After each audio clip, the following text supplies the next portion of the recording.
नमस्कार विद्यार्थी मित्रांनो. आपण लोकप्रशासनातील नीतिशास्त्र म्हणजेच एथिक्स इन पब्लिक ॲडमिनिस्ट्रेशन आणि शासन कारभारातील सचोटी म्हणजेच प्रोबिटी इन गव्हर्नन्स हा टॉपिक अभ्यासत होतो. ठीक आहे. यामध्ये आपण सुरुवातीला नैतिक शासन म्हणजे काय, सुशासन म्हणजे काय या बाबी अभ्यासल्या आणि नैतिक शासन सुनिश्चित करण्यासाठीच्या काही गोष्टी आहेत. त्या कोणत्या आहेत हे आजच्या लेक्चरला आपण बघूयात. की नैतिक शासन जर आपल्याला सुनिश्चित करायचं असेल तर सनदी सेवकांनी आचारसंहिता आणि नीतितत्व संहितेचं पालन करणं गरजेचं आहे. ठीक आहे. काय म्हणतो मी, आचारसंहिता आणि नीतितत्व संहिता. या बाबी ज्या आहेत हे टॉपिक हे आपल्या सिलेबसमध्ये थेट मेन्शन आहेत. याच्यावरती वारंवार प्रश्न येत असतात. त्यामुळं या गोष्टी तुम्ही नीट समजून घ्याल.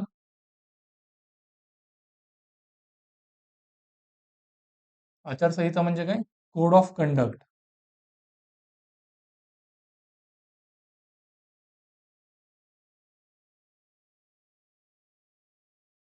आणि दुसऱ्या बाजूला असते ते म्हणजे नीतितत्व संहिता. या दोन्ही गोष्टीत कन्फ्यूज व्हायचं नाहीये.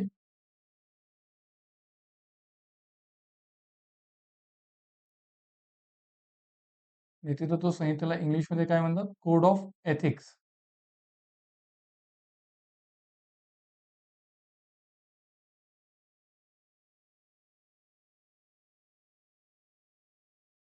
याच्यामध्ये आपण सुरुवातीला एक जनरल फरक बघूया, त्यानंतर तुम्हाला गोष्टी क्लिअर होतील.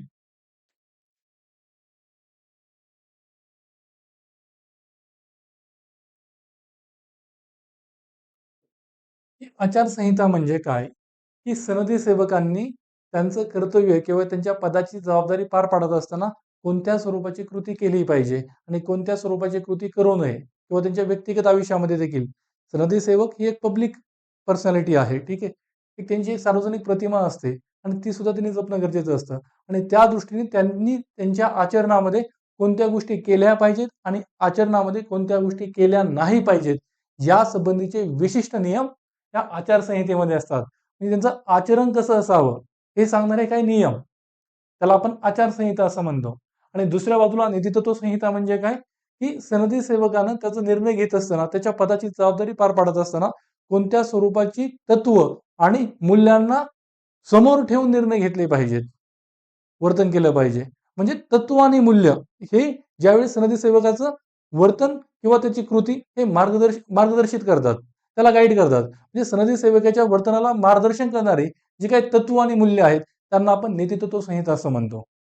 ठीक आहे. ते असणं गरजेचं असतं, की सनदी सेवकानं सत्यनिष्ठ असेल, करुणा असेल किंवा लोकसेवेप्रती समर्पण असेल, या तत्वांनी बाबींना समोर ठेवून त्याचं काम केलं पाहिजे. मग हे काय आहे, नीतितत्व संहिता आहे. आणि आचारसंहिता म्हणजे काय, की सनदी सेवकानं काय करावं आणि काय करू नये या संबंधीचे विशिष्ट नियम आचारसंहितेमध्ये असतात.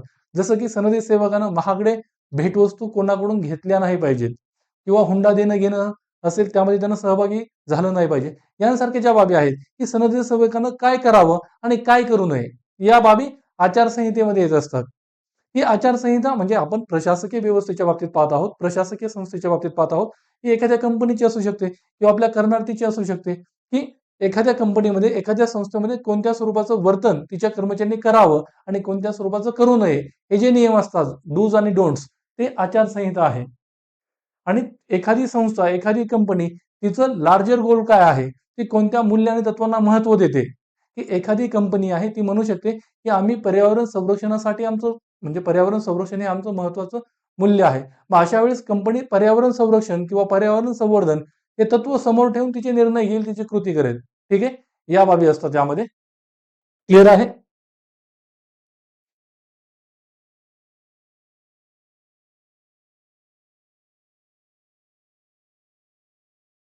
ठीक आहे. आचारसंहिता आणि नीतितत्व संहिता म्हणजेच काय, की आचारसंहितेमध्ये मी काय म्हटलं, की त्या संस्थेच्या कर्मचाऱ्याचं, त्या संस्थेच्या सदस्याचं वर्तन कशा स्वरूपाचं असायला हवं, त्या संबंधीचे डूज आणि डोंट्स म्हणजे त्याच्यामध्ये स्पेसिफिकली सांगितलेलं असतं की कोणतं वर्तन करावं, कोणतं वर्तन करू नये. म्हणजे त्याला आपण काय म्हणू शकतो, की यामध्ये किंवा ही आचारसंहिता ही अधिक विशिष्ट स्वरूपाची असते आणि मर्यादित स्वरूपाची असते. ही अधिक विशिष्ट स्वरूपाची, स्पेसिफिक, मोर स्पेसिफिक आणि मर्यादित स्वरूपाची. ही प्रत्येकच बाबतीत म्हणजे आपण प्रत्येकच बाबतीत हे नाही ना म्हणू शकत, की कोणती कोणती परिस्थिती उद्भवू शकते हे आपल्याला अगोदरच अंदाज नाही बांधता येणार. आपण काही बाबींचा अंदाज बांधू शकतो, जे आपल्या आजूबाजूला आहेत, जे घडत आहे समाजामध्ये त्या बाबींचा, आणि त्या बाबतीत सांगू शकतो की सनदी सेवकाचं वर्तन कसं असलं पाहिजे. मात्र इतर बाकीच्याही गोष्टी असू शकतात की ज्याच्या बाबतीत मात्र आपण हे प्रत्येकच बाबतीत त्याच्यासाठीचं वर्तन ठरवून देऊ शकत नाहीत. म्हणजेच हे अधिक स्पेसिफिक असतं आणि अधिक मर्यादित स्वरूपात आहे. आणि नीतितत्व संहिता काय आहे? ही मूल्य आणि तत्व आहेत, की या संस्थेच्या सदस्यांनी किंवा या संस्थेनं तिचं काम करत असताना कोणत्या मूल्य आणि तत्वांना समोर ठेवून काम करणं गरजेचं आहे, निर्णय घेणं गरजेचं आहे. म्हणजेच ही अधिक व्यापक स्वरूपाची असल्याचं आपल्याला पाहायला मिळतं आणि अधिक सामान्य स्वरूपाची तत्व. ठीक आहे, याला आपण म्हणू शकतो की अधिक सामान्य आणि साधारण स्वरूपाची तत्व असतात.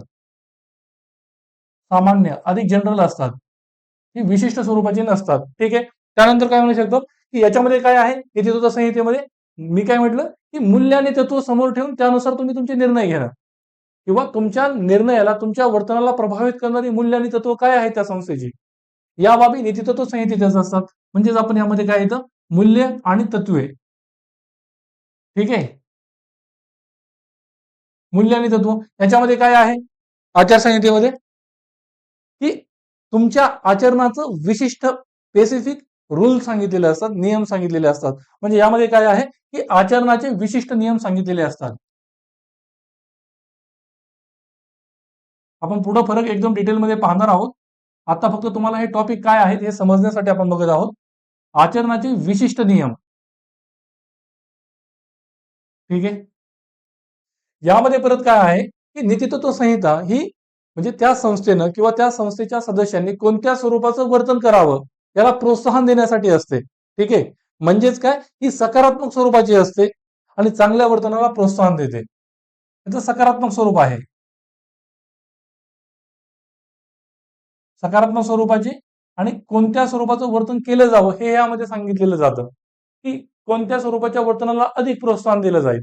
म्हणजे ते सकारात्मक स्वरूपाचे आहे. आणि ह्याच्यामध्ये काय आहे की सनदी सेवकानं किंवा एखाद्या संस्थेच्या सदस्याने कोणत्या स्वरूपाचं वर्तन करू नये, डोंट त्यात सांगितलेले असतात स्पेसिफिकली. म्हणजे त्याचं स्वरूप कसं आहे, नकारात्मक स्वरूपाचं. ठीक आहे,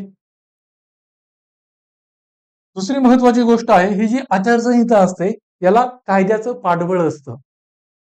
म्हणजेच काय, की जर तुम्ही आचारसंहितेतील जे नियम सांगितलेले आहेत की कोणत्या बाबी तुम्ही केल्या नाही पाहिजेत आणि त्या जर तुम्ही केल्या तर तुमच्यावरती शिस्तभंगाची कारवाई तुमच्या विभागाद्वारे चालविली जाते. ठीक आहे, शिस्तभंगाची जी डिसिप्लिनरी ऍक्शन असते ती तुमच्या अगेन्स्ट घेतली जाऊ शकते, सुरू केली जाऊ शकते. म्हणजे त्याला कायद्याचं पाठबळ असतं आणि त्यामुळं तुम्ही त्याचं पालन करणं कायदेशीरदृष्ट्या बंधनकारक आहे. अन्यथा तुमच्यावरती शिस्तभंगाची कारवाई केली जाऊ शकते, शिस्तभंगाची कारवाई होत असते. मात्र नीतितत्व संहितेमध्ये काय आहे की मूल्य आणि तत्व आहेत. मग अशा वेळेस ते नैतिकदृष्ट्या तुमच्यावरती बंधनकारक आहेत, ते कायदेशीरदृष्ट्या तुमच्यावरती बंधनकारक नाहीत. आणि त्यामुळे नीतितत्व संहितेचं तुम्ही जरी उल्लंघन केलं तरी तुमच्यावरती शिस्तभंगाची कारवाई होत नसते. मात्र नैतिकदृष्ट्या तुम्ही बाध्य असता की तुम्ही त्या तत्वांचं मूल्यांचं पालन केलं पाहिजे, कारण तुम्ही त्या संस्थेमध्ये काम करत आहात आणि त्या संस्थेची मूल्य आणि तत्व तशी आहेत. जसं की सनदी सेवेमध्ये, सनदी सेवेची मूल्य आणि तत्व काय आहे की तुम्ही सत्यनिष्ठतेनं, प्रामाणिकपणानं, करुणेनं, लोकसेवेप्रती समर्पण या भावनांनी काम केलं पाहिजे, या तत्वांना समोर ठेवून काम केलं पाहिजे. पण तुम्ही जर तसं काम न करता कामचुकारपणा केला तरी तुम्हाला शिस्तभंगाच्या कारवाईला सामोरं जावं लागत नाही. मात्र ते नैतिकदृष्ट्या बाध्य असल्या कारणानं तुम्ही तुमचं तसं वर्तन ठेवलं पाहिजे. ठीक आहे, म्हणजेच काय की ह्या ज्या बाबी आहेत हे काय म्हणूयात की याला कायद्याचं पाठबळ नसतं, शिस्तभंगाची कारवाई होत नसते त्यामुळे त्याच्या उल्लंघनासाठी, मात्र नैतिकदृष्ट्याही बंधनकारक असतात. नैतिकदृष्ट्या तुम्ही त्यांचं पालन केलं पाहिजे. ठीक आहे, मात्र जरी तुम्ही त्याचं उल्लंघन केलं तरी तुम्हाला शिक्षा मात्र यामध्ये होत नसते. ठीक आहे, याच्यामध्ये आपण हे जे काही नकारात्मक आणि सकारात्मक आपण हे मुद्दे बघितले त्याच स्वरूपात बघू शकतो की ह्यांचं स्वरूप तर तसं आहे, मात्र याच्यामध्ये सकारात्मक बाबी सांगितलेल्या असतात आणि याच्यामध्ये मात्र नकारात्मक वर्तनांची सूची दिलेली असते की कोणत्या स्वरूपाचं वर्तन तुम्ही करू नये, हे नकारात्मक सूची. ठीक आहे, किंवा त्याला म्हणू शकतो आपण की सूचनांची नकारात्मक यादी ही आचारसंहितेमध्ये असते आणि नीतितत्व संहितेमध्ये सकारात्मक सूचनांची यादी दिली जाते. क्लिअर आहे, तुम्हाला वरून समजलं असेल की आचारसंहिता आणि नीतितत्व संहिता काय आहे. आता आपण थोडंसं डिटेलमध्ये बघूया. ठीक आहे, आणि पुढे आपण हा फरक जो आहे तो अधिक तपशीलवारपणे बघूयात.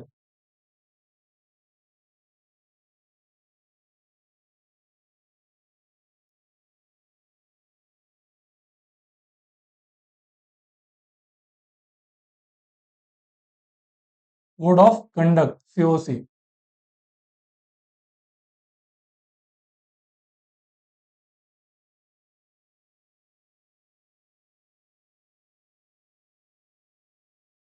मग आचारसंहितेची जर व्याख्या करायची झाली तर आपण कशी करू शकतो की आचारसंहिता म्हणजे संस्थेच्या सदस्यांनी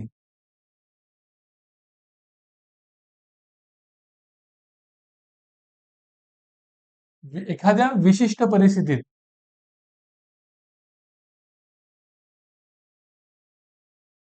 एक अधिक स्पेसिफिक आहे एखादी विशिष्ट परिस्थिती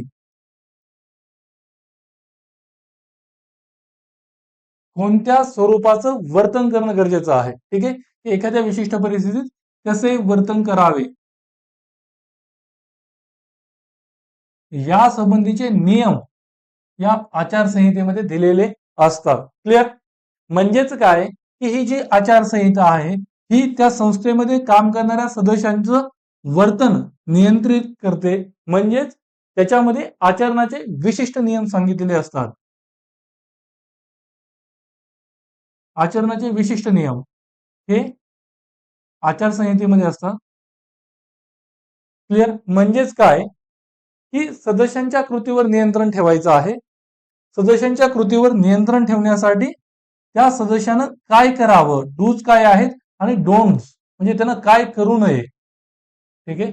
त्यानं काय करावं काय करू नये या बाबी सांगितलेल्या असतात आणि यांचा हेतू काय असतो सदस्याच्या कृतीवर सदस्याच्या काय म्हणतात की वर्तनावरती नियंत्रण ठेवणं आणि या ज्या बाबी आहेत त्याला आपण आचारसंहिता असं म्हणतो. आपण काही उदाहरणं बघू शकतो की आपली जी सनदी सेवा आहे किंवा सरकारी सेवेमध्ये जे लोक असतात त्यांच्यासाठी म्हणजे जी काही आचारसंहितेसंबंधी कोड ऑफ कंडक्ट संबंधी काही नियम आहेत की जे अखिल भारतीय सेवेमध्ये काम करणारे अधिकारी आहेत. अखिल भारतीय सेवा म्हणजे काय all India service.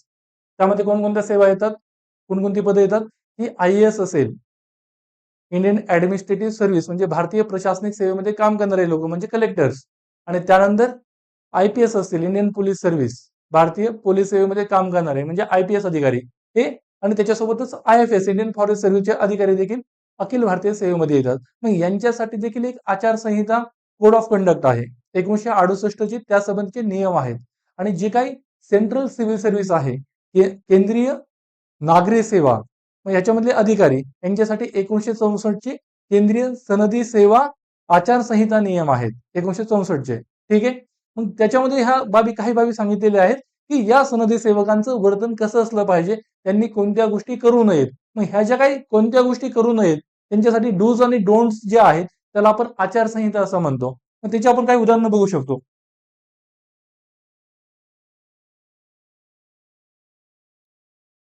Just 1 minute.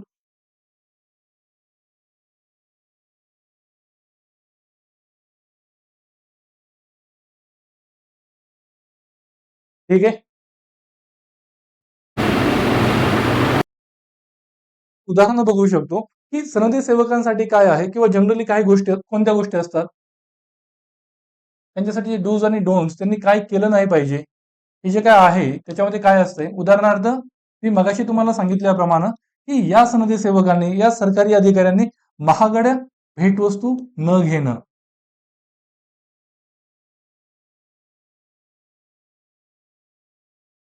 ठीक आहे. त्यानंतर त्यांनी राजकीय मतं त्यांची व्यक्तिगत राजकीय मतं जाहीर न करणं. आपण पुढे डिटेलमध्ये बघूयात हे रूल्स काय आहेत. फक्त आचारसंहिता म्हणजे काय हे समजून घेण्यासाठी या उदाहरणांकडे बघा की किंवा त्यांनी जे काय म्हणजे ते सरकारचा भाग आहेत ना प्रशासकीय व्यवस्थेमध्ये अधिकारी आहेत म्हणजे पण त्यांनी सरकारच्या धोरणांवरती टीका केली नाही पाहिजे.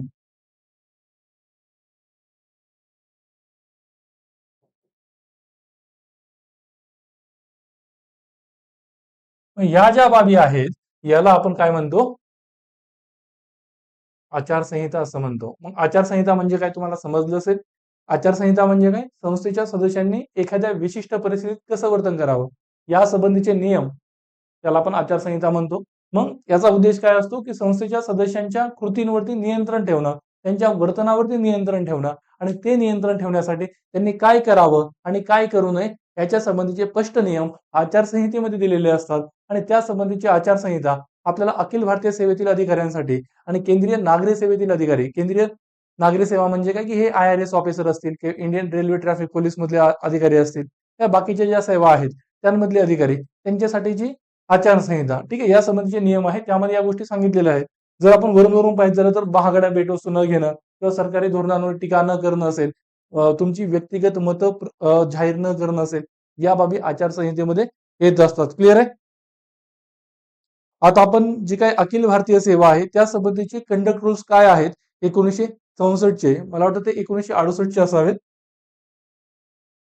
की ऑल इंडिया सर्व्हिस म्हणजेच त्याला AIS conduct rules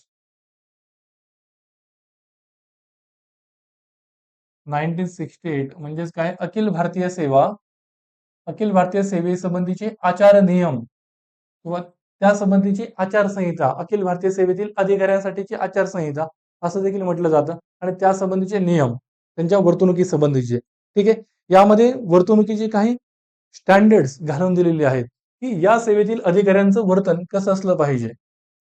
Akhil Bharatiya सेवेचे सदस्य असणाऱ्या सदस्यांचं वर्तन कसं असलं पाहिजे या संबंधीचे नियम जे आहेत त्या सनदी सेवेच्या संदर्भातील आचारसंहिता असं आपण म्हणू शकतो. पण त्यामध्ये काय सांगितलेलं आहे की सनदी सेवकांनी वर्तनाच्या कोणत्या मानकांचं पालन करणं गरजेचं आहे. त्यामध्ये मग तसं काही गोष्टी त्यांनी स्पेसिफिकली मेन्शन केलेल्या आहेत, जसं की अखिल भारतीय सेवेतील अधिकाऱ्यांनी म्हणजे IAS IPS अधिकाऱ्यांनी सर्वोच्च नैतिक मानकांचं पालन करावं. सर्वोच्च नैतिक मानके, हायर मोरल स्टँडर्ड्स,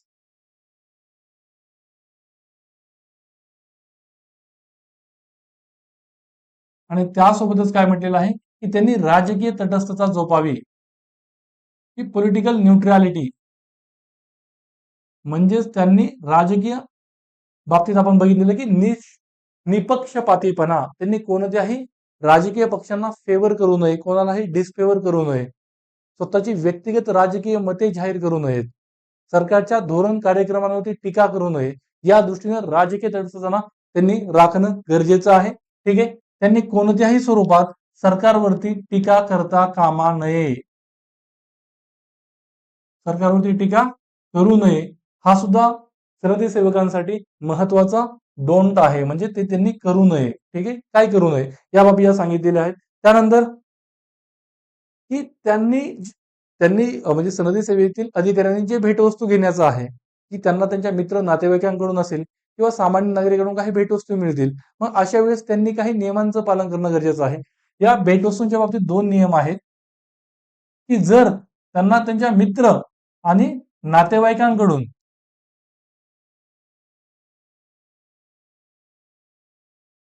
नातेवाईकांकडून मिळणारी भेटवस्तू ही 25,000 रुपये किमतीपेक्षा जास्त असेल, 25,000 रुपये किमतीपेक्षा जास्त असेल तर सरकारला त्याची माहिती द्यावी लागते, ठीक आहे. आणि 25,000 रुपये किमतीपेक्षा कमी किमतीची जर भेटवस्तू मिळाली असेल तर त्याची माहिती देणं बंधनकारक नसतं. पण कधी, ज्यावेळेस ती भेटवस्तू मित्र किंवा नातेवाईकाकडून मिळालेली आहे आणि ज्यावेळेस ती भेटवस्तू इतर कोणाकडून मिळालेली आहे म्हणजे मित्र आणि नातेवाईक सोडून, त्यावेळेस ही जी रक्कम आहे ती 5,000ची मर्यादा आहे.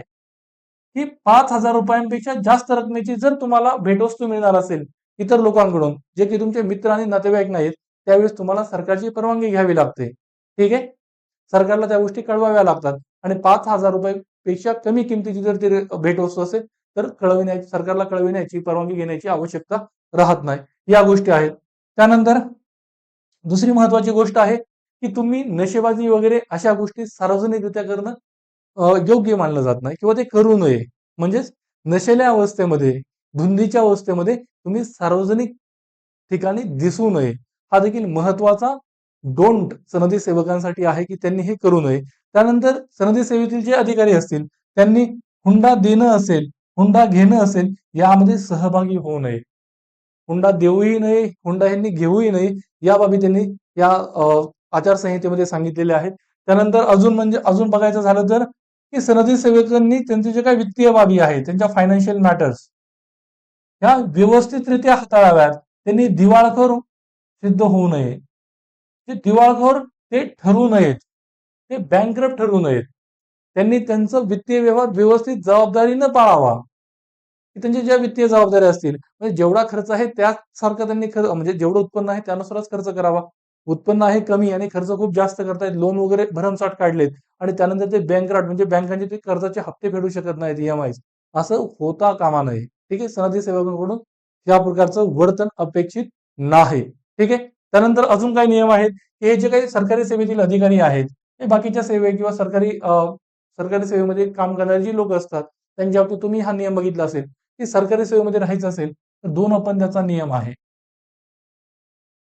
मग त्यांनी हा 2 अपत्यांचा नियम पाळला पाहिजे, की 2 पेक्षा जास्त मुलं बाळ त्यांनी होऊ देता कामा नये. ठीक आहे. 2 अपत्यांचा नियम, कुटुंब नियोजनाचं जे काही तत्व आहे ते त्यांनी स्वतःच्या आचरणामध्ये पाळलं पाहिजे. ठीक आहे.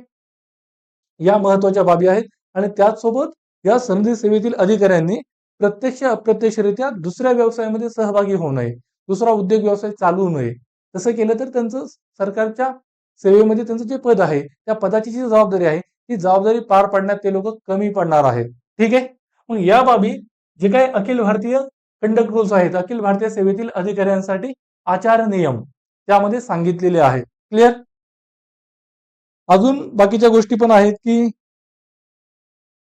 ठीक आहे, की म्हणजे की सरकारची पूर्व परवानगी न घेता त्यांनी कोणत्याही स्वरूपाच्या प्रोटेस्टमध्ये म्हणजे निदर्शनामध्ये, आंदोलनामध्ये सहभागी होता कामा नये. की ही जी बाब आहे, की सरकारवरती कोणत्याही स्वरूपाच्या टीकेत त्यांनी सहभागी होऊ नये. ही महत्वाची आचारसंहिता असल्याचं आपल्याला पाहायला मिळतं. ठीक आहे. मग आचारसंहिता म्हणजे काय तुम्हाला समजलं असेल. आचारसंहिता काय आहे, की संस्थेच्या सदस्यांनी एखाद्या परिस्थितीत काय करावं, काय करू नये या संबंधीचे स्पेसिफिक नियम, विशिष्ट नियम सांगितलेले असतात. म्हणजेच काय, आचरणाचे विशिष्ट नियम कशासाठी असतात, की संस्थेतील सदस्यांचं जे काही वर्तन आहे, जी काही कृती आहे ती नियंत्रित केली जावी आणि त्यासाठी त्यांनी काय करू नये हे सांगितलेलं असतं आचारसंहितेमध्ये. जसं की ह्या जनरल बाबी आपण बघितल्या आणि अधिक स्पेसिफिक बाबी आपण केंद्रीय म्हणजे अखिल भारतीय सेवा असेल किंवा केंद्रीय सनदी सेवेच्या अधिकाऱ्यांसाठीचे जे रूल्स आहेत 1964 चे, त्यामध्ये अशा स्वरूपाच्या बाबी सांगितलेल्या आहेत. त्यालाच आपण आचारसंहिता असं मानतो. क्लिअर? आता आपण नीतितत्व संहिता म्हणजे काय हे बघूयात.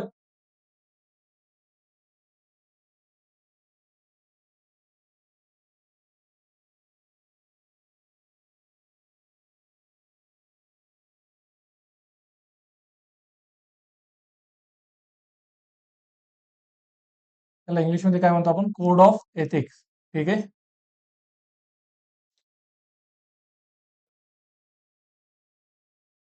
कोड ऑफ एथिक्स म्हणजे काय, की यामध्ये नैतिक मूल्य असतील, तत्व असतील किंवा आदर्शांचा समावेश असतो, की जी मार्गदर्शी तत्व म्हणून काम करतील. की एखादी संस्था असेल, त्या संस्थेमध्ये काम करणारे कर्मचारी असतील, त्या संस्थेमध्ये त्या संस्थेचे सदस्य असतील, यांचं आचरण किंवा त्यांचं निर्णय, त्यांची कृती ही कोणत्या मूल्य, तत्व, आदर्शांना धरून असली पाहिजे. या बाबी या नीतितत्व संहितेमध्ये सांगितलेल्या असतात, की जे अगोदर मी तुम्हाला सांगितलं, की आचरण म्हणजे आचारसंहितेमध्ये स्पेसिफिक नियम असतात, की आचरणाचे विशिष्ट नियम. यामध्ये तसं नाहीये. यामध्ये जनरल गोष्टी असतात, की या संस्थेच्या सदस्यांनी निर्णय घेत असताना, कृती करत असताना कोणत्या तत्व, बाबी, मूल्यांना विचारात घेतलं पाहिजे किंवा समोर ठेवली पाहिजेत. त्यांच्यासाठी गायडिंग प्रिन्सिपल्स काय आहेत त्यांच्या वर्तनाची, त्याचा समावेश या नीतितत्व संहितेत असतो. मग याला काय म्हणूयात आपण, की यामध्ये तुमची जी डिसिजन मेकिंग प्रोसेस आहे, डिसिजन मेकिंग आहे, त्या डिसिजन मेकिंग प्रोसेसला इन्फ्लुएन्स करण्यासाठी काही सेट ऑफ व्हॅल्यूज असतात. म्हणजेच काय, की तुमच्या निर्णय निर्धारण प्रक्रियेला, तुमच्या डिसिजन मेकिंगला, निर्णय निर्धारण प्रक्रिया म्हणजे तुम्ही जो निर्णय घेत आहात, तो निर्णय घेत असतानाची जी प्रक्रिया आहे, त्या प्रक्रियेला प्रभावित करण्यासाठी किंवा त्या प्रक्रियेला मार्गदर्शन करण्यासाठी हा मूल्यांचा संच असतो, सेट ऑफ व्हॅल्यूज, की या मूल्यांच्या संचाला समोर ठेवून तुम्ही तुमची डिसिजन मेकिंग, तुम्ही तुमचा निर्णय घेतला पाहिजे. मग हे काय सेट ऑफ व्हॅल्यूज आहेत, त्याला आपण या मूल्यांच्या संचाला आपण नीतितत्व संहिता असं म्हणतो. ठीक आहे. म्हणजेच काय, की यामध्ये नैतिक मूल्य असतील, नैतिक तत्व असतील आणि मार्गदर्शक आदर्श तत्व असतील अशा तत्वांचा समावेश असलेले मार्गदर्शक तत्व तुमच्या निर्णय निर्धारणाला प्रभावित करतं. याला आपण नीतितत्व संहिता असं म्हणतो. ठीक आहे. की म्हणजेच काय, की एखादी संस्था असेल, एखादा व्यवसाय असेल, एखादी ऑर्गनायझेशन असेल, एखादी संघटना असेल, त्या संघटनेमध्ये, व्यवसायामध्ये किंवा संस्थेमध्ये कोणत्या प्रकारचं वर्तन आणि निर्णयांना प्रोत्साहन केलं जातं. की संस्थेमध्ये एखादी संस्था असेल, कंपनी असेल, व्यवसाय असेल, त्यामध्ये कोणत्या स्वरूपाच्या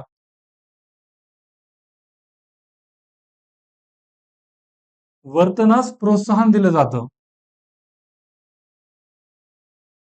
वर्तनास म्हणा किंवा कृतीस प्रोत्साहन दिले जाते. या बाबी नीतितत्व संहितेत दिलेल्या असतात. ठीक आहे. या बाबी कोड ऑफ इथिक्स मध्ये दिलेले असतात. की एखादी कंपनी आहे, उदाहरण घ्यायचं झालं तर आपण म्हणू शकतो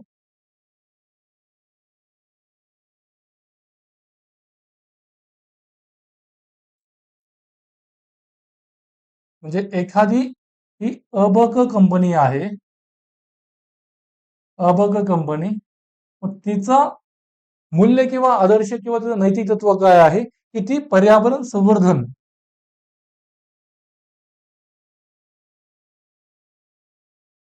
आणि हरित उपक्रम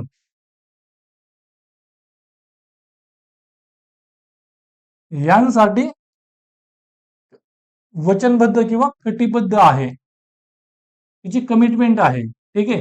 की हरित उपक्रम राबवले पाहिजेत, पर्यावरणाचं संवर्धन झालं पाहिजे. मग आता ही कंपनी, ही जी काही अबक कंपनी आहे, ती तिचं धोरण ठरविताना, धोरण आखताना, तिचं कार्यक्रम करत असताना किंवा तिचं जे ऑपरेशन आहे, ऑपरेशनल म्हणजे काय म्हणतात, ती संस्था ज्या पद्धती कंपनी काम करणार आहे, ती काम करत असताना ती पर्यावरणाचं संवर्धन कसं होईल, हरित उपक्रम जास्तीत जास्त कसे राबवता येतील याचा विचार करणार आणि त्यानुसार तिचे निर्णय घेणार. त्यानुसार तशा कृती ती इम्प्लिमेंट करणार, की जेणेकरून पर्यावरणाचं संवर्धन होईल आणि हरित उपक्रमांना प्रोत्साहन दिलं जाईल. मग त्यासाठी ती कालबाह्य झालेलं प्रदूषण करणारं जे तंत्रज्ञान आहे, आउटडेटेड तंत्रज्ञान, ते काढून टाकेल. त्याऐवजी ती नवीन तंत्रज्ञान वापरेल. ठीक आहे. जी अधिक मोर पर्यावरण स्नेही तंत्रज्ञान असणार आहे, जे त्याला आपण हरित तंत्रज्ञान किंवा ग्रीन टेक्नॉलॉजी असं म्हणतो. मग या बाबी होणार आहेत, ज्यावेळेस कंपनीचं तत्व त्या स्वरूपाचं आहे. ठीक आहे. मग या बाबी महत्वाच्या आहेत आणि या होत असतात आणि त्या होणं गरजेचं असतंय. ठीक आहे. मग या बाबी नीतितत्व संहितेमध्ये असतात किंवा आपली सनदी सेवा असेल, सिव्हिल सर्व्हिसेस. मग या सनदी सेवेमध्ये कोणत्या तत्व आणि बाबींना आपण महत्वाचं मानतो, की सनदी सेवेमध्ये काम करणाऱ्या अधिकाऱ्यांनी किंवा सनदी संस्थेचा भाग असणाऱ्या सदस्यांनी सत्यनिष्ठा, अजून करुणा, म्हणजे जे कमजोर समूह आहेत त्यांच्याप्रती करुणा असली पाहिजे. त्यानंतर ऑब्जेक्टिव्हिटी, वस्तुनिष्ठता. ठीक आहे. त्यानंतर प्रामाणिकपणा असेल. मग या तत्व आणि मूल्यांना समोर ठेवून त्यांनी काम करणं गरजेचं आहे.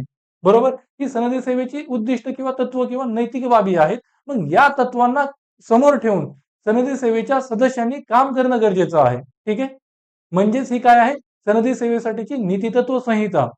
ही सनदी सेवेमध्ये काम करणाऱ्या, निर्णय घेणाऱ्या अधिकाऱ्यांसाठी गायडिंग प्रिन्सिपल्स काय आहेत, तर ती ही आहेत. मग याला आपण कोड ऑफ एथिक्स असं म्हणतो. ठीक आहे. नीतितत्व संहिता ही काय आहे, जनरल स्वरूपाची आहे.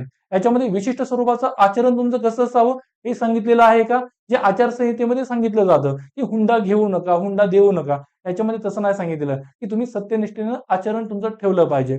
सत्यनिष्ठेनं आचरण ठेवलं पाहिजे असं जेव्हा सांगितलं जातं, त्यावेळी सत्यनिष्ठा तुमच्या व्यक्तिगत साठी म्हणजे तुमच्या मते काय आहे, तुमचं पर्सनल इंटरप्रिटेशन, तुम्ही त्याचा अर्थ स्वतः कसा लावत आहात यानुसार त्या गोष्टी ठरतात. म्हणजे जे अधिक सामान्य स्वरूपाचं असतं, हे अधिक स्पेसिफिक स्वरूपाच्या नसतात. ठीक आहे. या तुमची कोणतीही एक स्वरूपाची कृती ती कशी असली पाहिजे हे यात सांगितलेलं नसतं. तुमचं जे काही एकंदरीत वर्तन आणि एकंदरीत कृती, एकंदरीत निर्णय राहणार आहे, ते निर्णय त्या कृतीत त्या बाबी करत असताना तुम्ही कोणत्या तत्वांना आणि मूल्यांना समोर ठेवलं पाहिजे, एवढ्याच बाबी या सांगितलेल्या असतात. म्हणजे ह्या अधिक वाईट स्वरूपाचं असल्याचं पाहायला मिळतं नीतितत्व संहिता. ही अधिक साधारण स्वरूपाची आहे, अधिक सामान्य स्वरूपाची आहे. यामध्ये कृतीचा एकच एक मार्ग तुम्हाला सांगितलेला नसतो, की हे करू नका. फक्त एवढं सांगितलेलं असतं, की हे आपले आदर्श तत्व आहेत, ही आपल्या नैतिक बाबी, नैतिक तत्व आहेत, त्यांना समोर ठेवा आणि त्यानंतर तुमच्या कृती करा. मात्र ही नैतिक तत्वांचा अर्थ काय आहे, हा जो तो व्यक्ती स्वतःच्या व्यक्तिगत काय म्हणतात व्यक्तिगत मूल्यानुसार नैतिकतेनुसार लावणार असतो आणि त्यामुळे व्यक्तींचं इंटरप्रिटेशन वेगळं ठरू शकतं आणि त्यामुळे त्या वेगळा अर्थ काढतात असं आपल्याला दिसतं. म्हणजे आपण जर उदाहरण बघितलं की पारदर्शकता हे महत्वाचं मूल्य आहे आणि सनदी सेवेमध्ये काम करणाऱ्या अधिकाऱ्यांनी पारदर्शकतेचं पालन केलं पाहिजे. आता पारदर्शकता माझ्यासाठी किती आहे, तुमच्यासाठी किती आहे, ही वेगवेगळी असू शकते. बरोबर? आपण पारदर्शकता पाहत असताना पारदर्शकतेसोबतच गोपनीयता किंवा राष्ट्रीय सुरक्षा किंवा गुप्तता म्हणजे ट्रान्सपरन्सी वर्सेस सिक्रेसी हा एक एथिकल डिलेमा अभ्यासलेला. मग तुम्ही पारदर्शकता म्हणजे महत्वाची आहे, तुमच्यासाठी आहे, माझ्यासाठी आहे. पण पारदर्शकता तुमच्यासाठी पारदर्शकता म्हणजे नेमकी किती? आणि गुप्तता किंवा जी सिक्रेसी किंवा राष्ट्रीय सुरक्षा आहे त्याला किती महत्व देणं आणि त्या म्हणजे गुप्ततेचं कारण देऊन माहिती दडविणं हेही तुमच्यासाठी पारदर्शकता असू शकते. ही पारदर्शकता आहे पण राष्ट्रीय सुरक्षेचं महत्व मूल्य हे जास्त महत्वाचं आहे असं वाटू शकतं. माझ्यासाठी पारदर्शकता जास्त महत्वाची असू शकते. राष्ट्रीय सुरक्षेचे मुद्दे जरी असले तरी ते लोकांपुढे असतात असं मला वाटू शकतं. म्हणजेच पारदर्शकता एकच मूल्य असलं तरी तुम्ही त्याचा अर्थ वेगळा काढणार, मी त्याचा अर्थ वेगळा काढणार आणि त्यामुळं याच्या इम्प्लिमेंटेशन मध्ये देखील प्रॉब्लेम्स येत असतात. ठीक आहे. आणि याला कायद्याचं पाठबळ असंही नसतं. त्यामुळं बऱ्याचदा या गोष्टी फक्त नैतिकदृष्ट्या बंधनकारक असतात. बऱ्याचदा त्यांचं व्यवहारामध्ये उल्लंघन किंवा कमी अधिक प्रमाणामध्ये त्यांचं पालन होत असल्याचं पाहायला मिळत असतं किंवा त्यांचं काटेकोर पालन होत असल्याचं आपल्याला पाहायला मिळत नाही. ठीक आहे. या बाबी याच्यामध्ये असतात. मग तुम्हाला नीतितत्व संहिता म्हणजे काही समजलं असेल. आपण काय व्याख्या दिलेली आहे की यामध्ये नैतिक मूल्य तत्व आणि आदर्शांचा समावेश असलेल्या मार्गदर्शक तत्वांचा समावेश असतो की निर्णय निर्धारणाच्या प्रक्रियेला प्रभावित करणारे मूल्यांचा संच कोणत्या प्रकारचं वर्तन आणि निर्णय प्रोत्साहित केलं जाईल या संबंधीची साधारण कल्पना ही नीतितत्व संहितेमध्ये असते. ठीक आहे. मग याची उदाहरण आपण बघितले की सध्याच्या काळात सनदी सेवेमध्ये सत्यनिष्ठ असेल, प्रामाणिकपणा असेल, करुणा असेल, जबाबदारी, उत्तरदायित्व ही काही अशी तत्व नीती संहितेमध्ये येत असतात. ठीक आहे. त्यानंतर आपण सनदी सेवेची पायाभूत मूल्य अभ्यासत असताना नोलान समितीनं सांगितलेली मूल्य पाहिली की ब्रिटिश सरकारची नोलान समिती होती. मग तिनं सांगितलेली मूल्य की नेतृत्व असलं पाहिजे, वस्तुनिष्ठता असली पाहिजे, प्रामाणिकपणा, सत्यनिष्ठा, पारदर्शकता, खुलेपणा. मग या बाबी आणि आपला जो काही दुसरा प्रशासनिक सुधारणा आयोग आहे त्यानं देखील सनदी सेवेची महत्वाची मूल्य कोणती आहेत ती सांगितली आहेत आणि या तत्व आणि मूल्यांचा समावेश आपण सनदी सेवेच्या काय म्हणतात नीतितत्व संहितेमध्ये करत असतोय. क्लिअर. आणि त्यानंतर एखाद्या कंपनीचं उदाहरण आपण बघितलं. एखाद्या कंपनीसाठी पर्यावरण संवर्धन हरित उपक्रम यासाठी ती कटिबद्ध असल्याचं सांगत असेल तर ती तिच्यासाठीची नीतितत्व संहिता असल्याचं आपल्याला पाहायला मिळतं. क्लिअर. इथपर्यंत क्लिअर आहे सगळं. मग हा जो काय दुसरा प्रशासनिक सुधारणा आयोग आहे सेकंड ERC त्यांचा चौथा रिपोर्ट होता की ethics in governance I think ethics in governance आणि त्यामध्ये त्यांनी अजून एक गोष्ट सांगितली की सनदी सेवकांना नेतृत्व संहिता असावीच पण या सनदी सेवकांबरोबरच की जे मंत्री आपले मिनिस्टर्स आहेत त्या मंत्र्यांसाठी जे आपले लोकप्रतिनिधी म्हणजे आमदार खासदार असतील त्यांच्यासाठी जी आपली न्यायपालिका आहे त्या न्यायपालिकेसाठी देखील नीतितत्व संहिता असणं गरजेचं आहे. ठीक आहे. यांच्यासाठी देखील नीतितत्व संहिता असावी या बाबी दुसऱ्या प्रशासनिक सुधारणा आयोगानं शिफारस केलेली आहे आणि त्यानंतरच अजून एक बाब म्हणजे दुसऱ्या प्रशासनिक सुधारणा आयोगानं लोकसेवा संहिता म्हणूया त्याला की पब्लिक सर्व्हिस कोड ही लोकसेवा संहितेची देखील शिफारस केलेली आहे आणि त्या लोकसेवा संहितेमध्ये लोकसेवा विधेयकामध्ये त्यांनी नीतितत्व संहिता, आचारसंहिता आणि त्यांची अंमलबजावणी या बाबींची देखील शिफारस केलेली आहे. त्या बाबी आपण पुढे बघूयात. पण आता आपण थोडा डिटेलमध्ये आचारसंहिता आणि नीतितत्व संहिता यांच्यामध्ये काय फरक आहे तो बघूयात. ठीक आहे. मला वाटतं त्या गोष्टी आपण फळ्यावरती परत रिपीट न लिहिता आपण आपल्या नोट्स मधून बघूयात.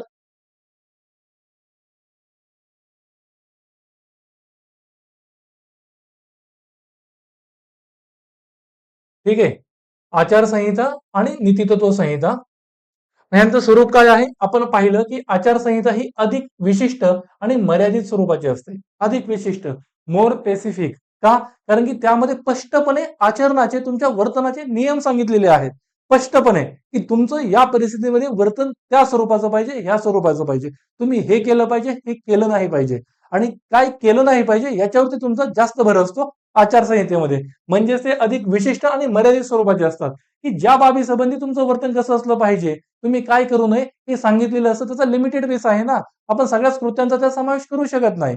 मग त्यामुळे ह्याचा मर्यादित बेस असल्याचं आपल्याला पाहायला मिळतं. मात्र इकडं नीतितत्व संहितेमध्ये अधिक सामान्य आणि व्यापक स्वरूपाचे आहेत, कारण की याच्यामध्ये फक्त मूल्य आणि तत्व दिलेली आहेत, की मूल्य आणि तत्व तुमच्या संस्थेची महत्वाची आहेत, त्यानुसार तुमचं वर्तन असलं पाहिजे. म्हणजे हे अधिक सामान्य आणि व्यापक स्वरूपाचं असल्याचं आपल्याला पाहायला मिळतं. ठीक आहे. दुसरी अंमलबजावणीच्या पातळीवरती आपण बघू शकतो की आचारसंहितेला कायद्याचं पाठबळ आहे. तुम्ही जर उल्लंघन केलं तर तुमच्यावरती शिस्तभंगाची कारवाई होणार आहे. मग त्यासंबंधीचे आपण रूल्स बघितले की ऑल इंडिया सर्व्हिस रूल्स 1968 असतील किंवा central civil service rules conduct rules 1964. मग या आचार नियमांमध्ये काय करू नये या बाबी सांगितलेल्या आहेत. जसं की आपण ते हुंड्याची गोष्ट बघितली, भेटवस्तूंच्या गोष्टी बघितल्या किंवा तुम्ही राजकीय तटस्थता पाळावी आणि या जर तुम्ही गोष्टी करणार नसाल, या बाबींचं तुम्ही जर उल्लंघन केलं तर तुमच्यावरती डिपार्टमेंटल काय म्हणतात की डिसिप्लिनरी ऍक्शन घेतली जाते. विभागाची म्हणजे तुम्ही ज्या विभागात काम करतात तो विभाग तुमच्यावरती शिस्तभंगाची कारवाई करतो. ठीक आहे. तुम्हाला त्या गोष्टींना सामोरं जावं लागतं. म्हणजे त्याला कायदेशीर पाठबळ असल्यामुळं त्याची अंमलबजावणी करण्यासाठी शिस्तभंगाची कारवाई तुमच्यावरती केली जाऊ शकते. मात्र नीतितत्व संहितेमध्ये त्याला कायद्याचं पाठबळ नसतं. त्यामुळे शिस्तभंगाची थेट तरतूद नसते. मात्र नैतिकदृष्ट्या फक्त तुम्ही त्या तत्वांचं आणि मूल्यांचं पालन केलं पाहिजे. हे नैतिकदृष्ट्या तुमच्यावर असलेलं बंधन असतं. त्यामुळे त्याचं पालन होतच हे आपल्याला सुनिश्चित करून घेता येत नाही. ठीक आहे. हा एक महत्वाचा फरक आहे. त्यानंतर आचारसंहितेमध्ये नकारात्मक वर्तनाला प्रतिबंधित करण्याचा प्रयत्न केला जातो, की तुम्ही काय करू नये, तुम्ही हुंडा घेऊ नये, हुंडा देऊ नये, राजकीय तटस्थता तुम्ही ठेवावी, तुम्ही राजकीय मतं जाहीर करू नयेत, सरकारच्या धोरणांवर टीका करू नये, म्हणजे काय करू नये हे सांगितलेलं आहे. म्हणजे तुमचं जे नकारात्मक वर्तन आहे त्याला रोखण्याचं काम ही आचारसंहिता करत असते. तर दुसऱ्या बाजूला तुम्ही काय केलं पाहिजे, कोणत्या स्वरूपाचं वर्तन करणं योग्य आहे, तुम्ही सत्यनिष्ठतेचं पालन केलं पाहिजे, प्रामाणिकपणाचं पालन केलं पाहिजे, पारदर्शकतेचं पालन केलं पाहिजे, या बाबी नीतितत्व संहितेत सांगितलेल्या असतात की तुमच्या पुढं आदर्श काय आहेत, मूल्य काय आहेत, नैतिक तत्व काय आहेत. म्हणजेच नीतितत्व संहिता ही व्यक्तीच्या सकारात्मक वर्तनाला प्रोत्साहन देत असते. क्लिअर. त्यानंतर पुढची गोष्ट व्याप्तीची आहे, स्कोप.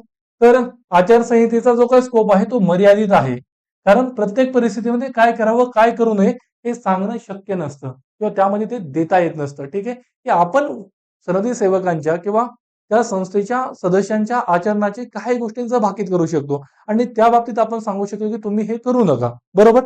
म्हणजेच काही बाबतीत आपण सांगत आहोत. म्हणजे त्याचा जो काही स्कोप आहे, जी व्याप्ती आहे ती मर्यादित स्वरूपाची आहे. मर्यादित किंवा कमीत कमी गोष्टींना ती लागू आहे. मात्र नीतितत्व संहितेमध्ये तसं नाही. नीतितत्व संहितेमध्ये फक्त प्रिन्सिपल्स, व्हॅल्यूज, मोरॅलिटी सांगितलेली आहे आणि त्यामुळं त्यांना समोर ठेवून त्या बाबी तुम्ही प्रत्येक वर्तनाला लागू करू शकता. की सत्यनिष्ठ आहे तर माझ्या प्रत्येक कृतीत सत्यनिष्ठतेचं प्रदर्शन झालं पाहिजे, प्रामाणिकपणाचं प्रदर्शन झालं पाहिजे. म्हणजेच याचा आधार आणि स्कोप हा आपल्याला वाईड व्यापक स्वरूपाचा असल्याचा पाहायला मिळतो. मात्र याच्यामध्ये प्रॉब्लेम मी मगाशी तुम्हाला सांगितल्याप्रमाणे की त्यांचा अन्वयार्थ तुम्ही कसा लावणार त्या तत्वाचा ते तुमच्या व्यक्तिगत मूल्यावर ठरतं आणि त्यावर आधारित असल्यानं हे इंटरप्रिटेशन काही वेळेस वेगळं वेगळं व्यक्तिपरत्वे असल्याचं आपल्याला पाहायला मिळतं. ठीक आहे. हे जे काही आचारसंहिता आहे त्याचा भर कशावरती आहे की नियम आणि नियमांचं अनुपालन करण्यावरती, की याच्यामध्ये डूज आणि डोंट सांगितलेले असतात, रूल्स असतात, रेग्युलेशन असतात की तुमच्या आचरणाचे विशिष्ट नियम काय असले पाहिजेत. ठीक आहे. आणि याच्यामध्ये मात्र मूल्य आणि तत्वांचं पालन करण्यावरती याचा भर असतो की तुमच्याकडून कोणती मूल्य आणि तत्वांचं पालन झालं पाहिजे, कोणती मूल्य आणि तत्व तुमच्यासाठी आदर्श असली पाहिजेत निर्णय घेण्यासाठी, कृती करण्यासाठी. ठीक आहे. मग याचा जो काही प्रभाव आहे आचारसंहितेचा हा केवळ अल्प काळासाठी असतो की सनदी सेवकांनी विशिष्ट परिस्थितीमध्ये त्यांचं वर्तन कसं करावं. मग ती परिस्थिती ज्यावेळेस ते फेस करतात त्यावेळेस ते आचारसंहितेतल्या नियमानुसार वर्तन करतात. म्हणजे अल्प काळासाठी त्यांचं जे काही वर्तन आहे ते रेग्युलेट करण्याचं काम ही आचारसंहिता करत असते. क्लिअर. मात्र जी काही दीर्घ कालावधीसाठी सनदी सेवकांच्या वर्तनात आपल्याला शाश्वत बदल करायचा असेल तर त्यासाठी नीतितत्व संहिता आहे. ती दीर्घ काळामध्ये सनदी सेवक हा प्रामाणिकपणा सत्यनिष्ठतेनेच काम करू शकेल हे सुनिश्चित करण्यासाठी नीतितत्व संहितेमध्ये जे मूल्य आहे त्यानुसार सनदी सेवकांना काम करणं गरजेचं आहे आणि त्यातून सनदी सेवकांच्या वर्तनात, कृतीत, निर्णयात आपल्याला शाश्वत बदल झाल्याचं पाहायला मिळत असतं आणि तो उद्देश नीतितत्व संहितेचा असतो. ठीक आहे. मग सचोटी असेल, पारदर्शकता, सत्यनिष्ठा, करुणा, प्रामाणिकपणा ही मूल्य ही शाश्वत बदल घडून आणण्यासाठी उपयोगाचे असतात. मात्र याच्यामध्ये केवळ अल्प काळासाठी वर्तनाला मार्गदर्शन करतात, जसं की भेटवस्तू स्वीकारू नका, राजकीयमध्ये जाहीर करू नका, एवढ्यापुरत्याच गोष्टी. ठीक आहे. आणि ह्याचं जे टार्गेट जे असतो आचारसंहितेचं ते त्या संस्थेचे जे काही कर्मचारी आहेत, सदस्य आहेत त्यांना उद्देशून असतो. मात्र नीतितत्व संहितेचा जो काही लक्ष आहे ते व्यापक असतं. की केवळ संस्थेचे कर्मचारी नव्हे तर इतर सामान्य नागरिक यांच्यासाठी देखील ती संस्था काय आहे हे सार्वजनिकरित्या त्या संस्थेनं सांगितलेलं असतं. ठीक आहे. म्हणजे सार्वजनिकरित्या उपलब्ध असलेलं आणि त्या संस्थेमध्ये ज्यांना कोणाला इंटरेस्ट असेल त्या सर्वांना संबोधून अशी नीतितत्व संहिता कोड ऑफ एथिक्स असते. ठीक आहे. आचारसंहिता की त्या संस्थेचे सदस्य असलेल्या लोकांसाठी की तुम्ही हे करा हे करू नका. मात्र नीतितत्व संहिता त्या संस्थेमध्ये स्वारस्य ठेवणाऱ्या, स्वारस्य म्हणजे काय, काहीतरी इंटरेस्ट दाखवणाऱ्या सर्वांसाठी महत्वाची असते. ठीक आहे. मग या बाबी महत्वाच्या आहेत. हा फरक महत्वाचा आहे. तो परीक्षेला विचारला जाऊ शकतो, विचारला गेलेला आहे ऑलरेडी. आचारसंहिता, नीतितत्व संहिता हे थेट टॉपिक सिलेबसमध्ये मेन्शन आहेत, की आपल्याला जर सुशासन, नैतिक शासन सुनिश्चित करायचं असेल तर सनदी सेवकांनी, मंत्र्यांनी, लोकप्रतिनिधींनी आचारसंहिता आणि नीतितत्व संहितेचं पालन करणं गरजेचं आहे. त्या दृष्टीने हा टॉपिक महत्वाचा आहे. क्लिअर या गोष्टी. त्यानंतर पुढे आचारसंहिता आणि नीतितत्व संहिता यांचं महत्व काय आहे याबाबत आपण बघूयात.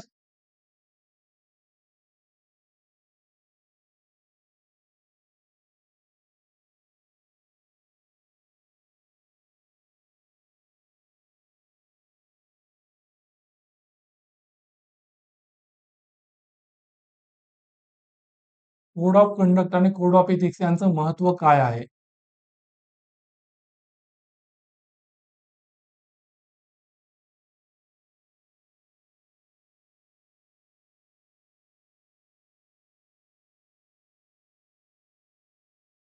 ठीक आहे.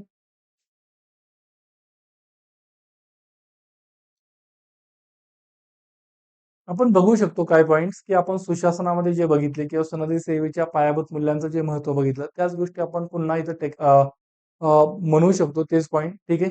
मग यामध्ये काय काय येऊ शकतं तर जे काही नागरिक आणि प्रशासन किंवा सरकारी अधिकारी यांच्यामधील विश्वासतूट आहे ती जर आपल्याला भरून काढायची असेल विश्वासतूट तर त्यासाठी सनदी सेवकांनी जर आचारसंहितेचं आणि नीतितत्व संहितेचं पालन केलं तर ती विश्वासतूट भरून निघणार आहे. ठीक आहे. कशी की नागरिक आणि सरकारी अधिकारी यांच्यामध्ये विश्वासतूट आहे आणि ती आपल्याला जर कमी करायची असेल ती भरून काढायची असेल तर सनदी सेवकांनी जर आचारसंहितेनुसार नीतितत्व संहितेनुसार वर्तन केलं की राजकीय तटस्थता पाळावी म्हणजेच त्यांनी निष्पक्षतेनं काम करावं. ज्यावेळेस सनदी सेवक हे निष्पक्षतेनं काम करतील त्यावेळेस सामान्य लोकांना देखील सनदी सेवकांविषयी अधिकाऱ्यांविषयी निष्पक्षतेचा भाव उत्पन्न होईल. त्यावेळेस ते ज्यावेळेस सनदी सेवक हे सत्यनिष्ठेनं काम करतील त्यावेळी सनदी सेवकांची विश्वासार्हता क्रेडिबिलिटी वाढणार आहे. त्यांचं म्हणणं सामान्य नागरिक मानणार आहे. ठीक आहे. यातून विश्वासाची तूट जी आहे ती भरून निघणार आहे आणि त्यामुळं सामान्य नागरिकांचा सरकारी अधिकाऱ्यांवरील सरकारी व्यवस्थेवरील विश्वास वाढविण्यासाठी आचारसंहिता आणि नीतितत्व संहितेचं पालन होणं गरजेचं आहे. ठीक आहे. त्यानंतर आज जर आपण बघितलं तर सरकारी कार्यालयांची जी काही कार्यसंस्कृती आहे वर्क कल्चर हे निम्न स्वरूपात आपल्याला पाहायला मिळतं. कार्यसंस्कृती ही खालावलेली आहे. ठीक आहे. मग कार्यसंस्कृतीमध्ये त्यांची काम करण्याची जी पद्धत आहे त्यांची जी सध्याचा ऍटिट्यूड आहे जो अनास्थेचा असेल किंवा लोकांच्या गरजांकडे दुर्लक्ष करण्याचा असेल किंवा नियमितपणे काम न करणं म्हणजे वेळेवरती ऑफिसला न येणं असेल किंवा दप्तर दिरंगाईपणा करणं असेल मग या सर्व किंवा नियम आणि प्रक्रियेमध्येच लोकांना अडकून ठेवणं असेल. ठीक आहे. किंवा विलंबानं लोकांना सेवा पुरविणं किंवा निम्न दर्जाच्या सेवा पुरविणं मग या बाबी जर सुधारायची असतील तर सनदी सेवकांनी आचारसंहिता नीतितत्व संहितेचं पालन केलं पाहिजे. ठीक आहे. त्यानंतर अजून काय म्हणू शकतो आपण की की आपल्या सरकारकडे किंवा राज्याकडे मर्यादित स्वरूपाची संसाधनं आहेत. त्यांचा जर आपल्याला कार्यक्षम आणि परिणामकारक वापर करायचा असेल, प्रभावी आणि परिणामकारक विनियोग मर्यादित संसाधनांचा, तर सनदी सेवकांनी या तत्वांचं पालन केलं पाहिजे. मर्यादित संसाधनं आहेत त्यांचा कार्यक्षम आणि परिणामकारक वापर होणं गरजेचं आहे. त्यासाठी ही तत्व महत्वाची आहेत. क्लिअर कशी महत्वाची आहेत त्यांनी पारदर्शकता आणि उत्तरदायित्वाचं पालन केलं पाहिजे. म्हणजेच काय की त्या निधीचा सरकारच्या संसाधनांचा दुरुपयोग गैरवापर होता कामा नये या बाबीच्या दृष्टीने तुम्ही समजून घेऊ शकता. त्यानंतर ज्यावेळेस सनदी सेवक हे नीतितत्व संहितेनुसार म्हणजे काही मूल्य आणि तत्वानुसार काम करणार आहेत त्यावेळेस ते मानवी हक्कांचा अनादर करणार नाहीत, व्यक्तीच्या प्रतिष्ठेचा अनादर करणार नाहीत कधीही. ठीक आहे. ही मानवी प्रतिष्ठा ह्युमन डिग्निटी असेल व्यक्तींचे हक्क असतील या बाबींचा ते अनादर करणार नाहीत. ठीक आहे. त्यानंतर आपण काय म्हणू शकतो म्हणजेच काय की ते भ्रष्टाचार करणार नाहीत, लोकांचे हक्क डावलणार नाहीत, त्यांच्या सत्तेचा दुरुपयोग करणार नाहीत. लोक एखाद्या व्यक्तीविरुद्ध त्यांचं व्यक्तिगत शत्रुत्व असेल तर त्याचा सूड घेण्यासाठी ते त्यांच्या अधिकार पदाचा दुरुपयोग करणार नाहीत. ठीक आहे, म्हणजेच ते निष्पक्षतेने वागतील. या बाबी याच्यामध्ये येत असतात. त्यानंतर आपण एक गोष्ट वारंवार पाहत आहोत की सनदी सेवकांकडे व्यापक सुविवेकाधिकार आहेत. त्यांना स्वतःच्या विवेकानं म्हणजे प्रत्येकच निर्णय ते लिखित नियमांच्या आधारे घेत नसतात. त्यांना निर्णय घेण्याचं स्वातंत्र्य काही वेळेस असल्याचं पाहायला मिळतं. अशा वेळेस त्या स्वातंत्र्याचा, त्या स्वतःच्या विवेकानं निर्णय घेण्याच्या अधिकाराचा ते योग्य कारणासाठी सुशासन किंवा नैतिक शासन सुलभ करण्यासाठी किंवा लोकांचं कल्याण करण्यासाठी करतील. त्यांच्या स्वतःच्या विवेकाचा वापर, स्वतःच्या विवेकानं निर्णय घ्यायचा त्यांना जो काय अधिकार आहे त्याचा वापर करून ते स्वतःचं हित साधणार नाहीत. ते भ्रष्टाचार करणार नाहीत, सरकारी संसाधनाचा दुरुपयोग करणार नाहीत. हे जर सुनिश्चित करायचं असेल तर सनदी सेवकांनी आचारसंहिता आणि नीतितत्व संहितेचं पालन करणं गरजेचं आहे. स्वविवेकाधिकाराचा योग्य कारणासाठी वापर होण्यासाठी. ठीक आहे, आणि त्यानंतर आपण अजून म्हणू शकतो की या सर्व बाबींद्वारे काय होणार आहे, ऍट द एंड आपलं सुशासन किंवा नैतिक शासन सुनिश्चित होणार आहे. नैतिक शासन या बाबी जरी सुनिश्चित करायचे असतील तरी देखील आपल्याला नीतितत्व संहिता आणि आचारसंहितेचं पालन होणं गरजेचं आहे. क्लिअर इथपर्यंत?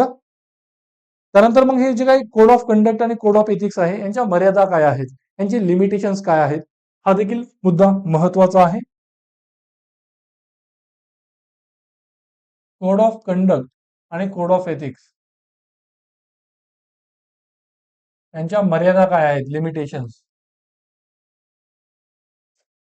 मी मगाशीच तुम्हाला सांगितलं की कोड ऑफ कंडक्ट जे आहे हे कायदेशीरदृष्ट्या बंधनकारक आहे, बरोबर. मात्र शिस्तभंगाची कारवाई करण्याचा अधिकार कोणाकडे आहे, विभागांकडे, ज्या डिपार्टमेंटकडे. मग ही जी काही शिस्तभंगाची कारवाई आहे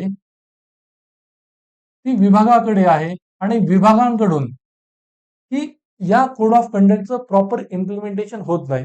म्हणजे एखाद्या अधिकाऱ्याने जरी आचारसंहितेचं उल्लंघन केलं तरी देखील त्याच्यावरती कारवाई होत नसल्याचं पाहायला मिळतं. आता सनदी सेवकांमध्ये एक महत्वाचं एक मूल्य असतं की सनदी सेवकांनी अनॉनिमिटीचं प्रिन्सिपल पाळलं पाहिजे, अनामिकतेचं. त्यांनी त्यांच्या पदाचं कर्तव्य पार पाडत असताना उगीच त्याचा म्हणजे काय की त्या गोष्टी दाखवल्या नाही पाहिजेत, मी असं करतोय, मी तसं करतोय. आपण काही IAS ऑफिसरचे व्हिडिओज पाहतो की त्यांच्याबरोबर कॅमेरावाले कंटिन्यू सोबत असतात, बरोबर. की तुम्ही युट्यूबला पाहत असाल, इव्हन काही IAS अधिकाऱ्यांचे चॅनल देखील आहेत. एका ठिकाणी रेड मारायला गेले, एखाद्याला काही मदत केली, एखाद्याला झापलं, ह्या सगळ्या स्वरूपाचे व्हिडिओ ते स्वतः काढून देतात आणि युट्यूबवरती टाकतात. मग अशा गोष्टी ज्या आहेत त्या चुकीच्या आहेत ना. मात्र अशा अधिकाऱ्यांवरती कोणत्याही स्वरूपाची कारवाई होत नसते. ठीक आहे, म्हणजेच कोड ऑफ कंडक्ट मध्ये जरी तशा गोष्टी असल्या, त्याचं उल्लंघन जरी हे अधिकारी करत असले तरी त्यांच्यावरती कारवाई करण्याचं हे विभाग डिपार्टमेंटल लेवलला शिस्तभंगाची डिसिप्लिनरी ऍक्शन घेतली जाते. मात्र विभाग ती कारवाई करत नसल्याचं आपल्याला पाहायला मिळतं. ठीक आहे, आणि हे झालं सीओसीच्या बाबतीत, कोड ऑफ कंडक्टच्या बाबतीत. आणि कोड ऑफ एथिक्स जे आहे त्याला तर कायदेशीर पाठबळच नाहीये. मग कायदेशीर जर पाठबळ नसेल तर त्याची इम्प्लिमेंटेशन आपण करून घेऊ शकत नाहीत. ती नैतिकदृष्ट्या बंधनकारक आहेत, व्यक्तीच्या विवेकावरती अवलंबून आहेत की त्याचं पालन करायचं आहे की नाही. आणि त्यामुळे यालाही कुठं ना कुठं लिगल बॅकिंग देणं गरजेचं आहे किंवा त्याला सनदी सेवकांनी आपण सर्वांनी गांभीर्यानं घेणं, सिरियसनेसने घेणं गरजेचं आहे. ठीक आहे, त्यानंतर म्हणजे ही एक मर्यादा म्हणू शकतो की ही लिगली इम्प्लिमेंटेबल नाहीये. आणि ही जरी लिगली इम्प्लिमेंटेबल असली तरी शिस्तभंगाची कारवाई विभागांमार्फत होत असते, डिपार्टमेंट मार्फत. आणि डिपार्टमेंट तेवढी परिणामकारकपणे त्याची अंमलबजावणी करून घेत नाही. ठीक आहे, त्यानंतर कोड ऑफ एथिक्सच्या बाबतीत म्हणू शकतो आपण की कोड ऑफ एथिक्स मध्ये काय आहे की जनरल तत्व आहे, सामान्य तत्व, नैतिक आदर्श. मात्र त्यांचा अर्थ कसा काढायचा हे व्यक्तीवरती अवलंबून आहे. आणि त्यामुळे त्याच्या अर्थाच्या किंवा त्याचं स्पष्टीकरण काय आहे, अर्थ निर्णयन, ज्याला आपण इंटरप्रिटेशन असं म्हणतो, त्या इंटरप्रिटेशन मध्ये अस्पष्टता असल्याचं पाहायला मिळतं. ठीक आहे, की त्याचा अर्थ लावण्यामध्ये संदिग्धता किंवा खूप जास्त फरक आपल्याला पाहायला मिळतो. की उदाहरणार्थ पारदर्शकता, मगाशी मी तुम्हाला सांगितलं की पारदर्शकता ही नेमकी किती हे व्यक्तीपरत्वे वेगळं असू शकतं. पारदर्शकता हे नैतिकत्व आहे, ही सनदी सेवकांना पाळलं पाहिजे. पण पारदर्शकता त्या व्यक्तीसाठी किती आहे हे व्यक्तीपरत्वे बदलू शकतं. ठीक आहे, हा याच्यामध्ये प्रॉब्लेम किंवा ह्याचं लिमिटेशन आहे असं आपण म्हणू शकतो. अजून एक बाब की नैतिक मूल्यांचं थेट आपण मोजमाप करू शकत नाही. ठीक आहे, नैतिक मूल्यांचं मोजमाप करता येत नसतं. आणि त्यामुळं यांचं थेट आपण नीतितत्व संहितेचं पालन किती होत आहे हे सांगू शकत नाहीये. ठीक आहे, त्यानंतर हे जे काही कोड ऑफ एथिक्स किंवा कोड ऑफ कंडक्ट ह्या ज्या काही बाबी आहेत यांबाबत तेवढी जागरूकता असल्याचं आपल्याला पाहायला मिळत नाही. सनदी सेवकांमध्ये देखील जागरूकता नाहीये आणि त्यामुळे ही जागरूकता वाढवणं गरजेचं आहे. आणि त्याच वेळेस आचारसंहिता, नीतितत्व संहितेचं पालन करावं. या कसं करावं यासंबंधी पुरेसं प्रशिक्षण देखील सनदी सेवकांना दिलं जात नसल्याचं आपल्याला पाहायला मिळतं. पुरेसं प्रशिक्षण दिलं जात नाहीये. मग ते त्याचा अंमलात वापर कसा करतील किंवा त्यांचं आचरण करत असताना ते या तत्वांचं पालन कसं करतील? त्यासाठी आपल्याला त्यांना जागरूक करणं गरजेचं आहे आणि त्याच वेळेस त्यांना प्रशिक्षण देणं देखील गरजेचं आहे. ठीक आहे. अजून की ही जी काही आचारसंहिता आहे त्याच्यामध्ये आपण बघितलं की तुमच्या आचरणासंबंधीचे विशिष्ट स्वरूपाचे नियम असतात. म्हणजे त्याचा जो काही बेस आहे तो मर्यादित आहे. कोड ऑफ कंडक्टचा बेस हा मर्यादित आधार आहे. मर्यादित की केवळ काहीच बाबतीत सांगितलेलं असतं की व्यक्तीचं वर्तन कसं असलं पाहिजे, तिनं काय करू नये. ठीक आहे. अजून काय म्हणू शकतो आपण की आपण बघतो की आपण मगाशी बघितलं की राजकीय तटस्थता सनदी सेवकांनी बाळगणं गरजेचं आहे आणि त्याच वेळेस मंत्रिमंडळानं किंवा जे काही राजकीय नेते वगैरे असतात त्यांनी देखील प्रशासकीय कामकाजामध्ये तेवढा हस्तक्षेप केला नाही पाहिजे किंवा हस्तक्षेप करता कामा नये. आपण सेकंड ची एक रेकमेंडेशन देखील बघितली. त्यांनी काय म्हटलं होतं की सरकारी अधिकारी असतील म्हणजे सनदी सेवक आणि मंत्री यांच्यामध्ये संबंध कसे असले पाहिजेत हे आपल्याला ऑब्जेक्टिव्हली डिफाईन करणं गरजेचं आहे. वस्तुनिष्ठपणे त्याची मांडणी करणं गरजेचं आहे. मात्र ही मांडणी नसल्या कारणानं मंत्र्यांचा प्रशासकीय कामकाजामधील हस्तक्षेप हा वाढत असल्याचं किंवा नित्याचीच एक गोष्ट दररोजची एक गोष्ट झाल्याचं आपल्याला पाहायला मिळत आहे. ठीक आहे. आणि अशा परिस्थितीमध्ये मग सनदी सेवकांना देखील राजकीय तटस्थता म्हणजे निपक्षपातीपणा निष्पक्षपातीपणा पाळणं या गोष्टी जड जात आहेत. ठीक आहे. आणि त्यामुळं ती एक आपण मर्यादा असल्याचं सांगू शकतो की राजकीय पुढाऱ्यांकडून प्रशासकीय कामकाजामध्ये होत असलेला अत्याधिक हस्तक्षेप ही देखील मर्यादा म्हणून सांगू शकतो की नियमांचं पालन करण्यामध्ये सनदी सेवकांना अडथळा आणत आहे. ठीक आहे. आणि अजून काही गोष्टी बघू शकतो की सध्या आपल्या प्रशासकीय व्यवस्थेमध्ये आणि त्याचबरोबर समाजामध्ये किंवा सनदी सेवकांमध्ये देखील नैतिक मूल्यांचा ऱ्हास हा खूप जास्त झालेला आहे. ठीक आहे. नैतिक मूल्यांची त्यांची अवनती झालेली आहे आणि त्यामुळं कोड ऑफ कंडक्ट किंवा कोड ऑफ एथिक्स हा तेवढे प्रभावी परिणाम सुशासनाची सुनिश्चिती करण्यामध्ये देत नाहीयेत. की ऑलरेडी त्यांचा नैतिक ऱ्हास झालेला आहे नैतिक मूल्यांचा सनदी सेवकांच्या. त्यामुळे जरी ह्यांची इम्प्लिमेंटेशन केली तरी प्रॉपरपणे ते किती त्याचं पालन करतील हे आपण सांगू शकत नाही किंवा त्यामुळं नैतिक शासन सुशासन सुनिश्चितच होईल याची गॅरंटी देऊ शकत नाही. म्हणजेच एक नगण्य परिणाम पाहायला मिळेल. मग ॲट द एंड याच्यावरती उत्तर काय आहे की आपली जी काही नैतिक मूल्य आहेत नैतिक तत्व आहेत ती रुजवली गेली पाहिजेत व्यक्तीच्या वाढीच्या वयातच. ठीक आहे. त्यामुळे नैतिक सद्गुणी समाज विकसित करणं की जेणेकरून सनदी सेवकांमध्ये देखील हे सद्गुण असतील आणि त्यानंतर ज्यावेळेस ते निर्णय घेतील त्यावेळेस ते कायम योग्य निर्णय घेऊ शकतील. जे आपण डायमेन्शन्स ऑफ एथिक्स याच्यामध्ये नॉर्मॅट एथिक्स म्हणजे जे व्हर्च्यू बेस्ड एथिक्स म्हणजे सद्गुणाधिष्ठित नीतिशास्त्र अभ्यासात होतो. ही गोष्ट इथं महत्वाची आहे. ठीक आहे. की नैतिक सद्गुणी समाज जर असेल तर अयोग्य गोष्टी होणार नाहीत. नैतिक मूल्यांचा आज ऱ्हास झालेला आहे तर आपल्याला नैतिक मूल्य ची रुजवण लोकांमध्ये करणं गरजेचं आहे. ठीक आहे. मग यासंबंधी जो काही सेकंड एआरसी किंवा दुसरा प्रशासनिक सुधारणा आयोग आहे त्यानं काय केलेल्या शिफारशी आहेत. मग त्या आपण बघूयात एकदा. म्हणजे आपण मर्यादा बघितल्या, मग मर्यादांवरती उपाययोजना काहीतरी हव्यात ना. मग त्या दृष्टीने आपली नोट्स प्रिपेअर पाहिजे. ठीक आहे. त्या दृष्टीने आपण आपल्या नोट्समध्ये सगळ्या गोष्टी दिलेल्या आहेत, की या जर मर्यादा असतील तर त्याच्यावरती उपाययोजना काय आहे. मग जो काही सेकंड एआरसी आहे, दुसरा प्रशासनिक सुधारणा आयोग ऍडमिनिस्ट्रेटिव्ह रिफॉर्म कमिशन यानं केलेल्या काही शिफारशी.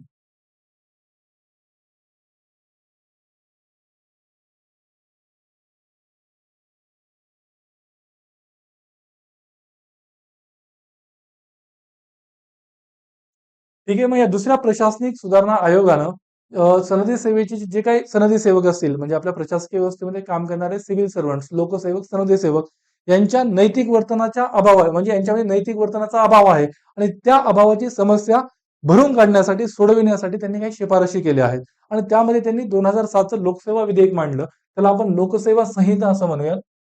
आणि त्या लोकसेवा संहितेमध्ये काय असलं पाहिजे पब्लिक सर्व्हिस कोड इंग्लिशमध्ये काय म्हणतात पब्लिक सर्व्हिस कोड म्हणजे सनदी सेवकांमध्ये जी नैतिक वर्तनाचा अभाव आहे, त्या नैतिक अभावाची समस्या भरून काढण्यासाठी, समस्या सोडविण्यासाठी पब्लिक सर्व्हिस कोड त्यांनी सांगितलेलं आहे. मग लोकसेवा संहितेमध्ये काय असणं गरजेचं आहे? तर त्यांनी सांगितलं की ही जी काही लोकसेवा संहिता आहे ती आपल्याला ऑस्ट्रेलिया असेल, कॅनडा असेल, पोलंड असेल यांसारख्या देशांमध्ये पाहायला मिळते. मग तीच संहिता आपण तशाच स्वरूपाची भारतामध्ये सुद्धा लागू करणं गरजेचं आहे. ठीक आहे.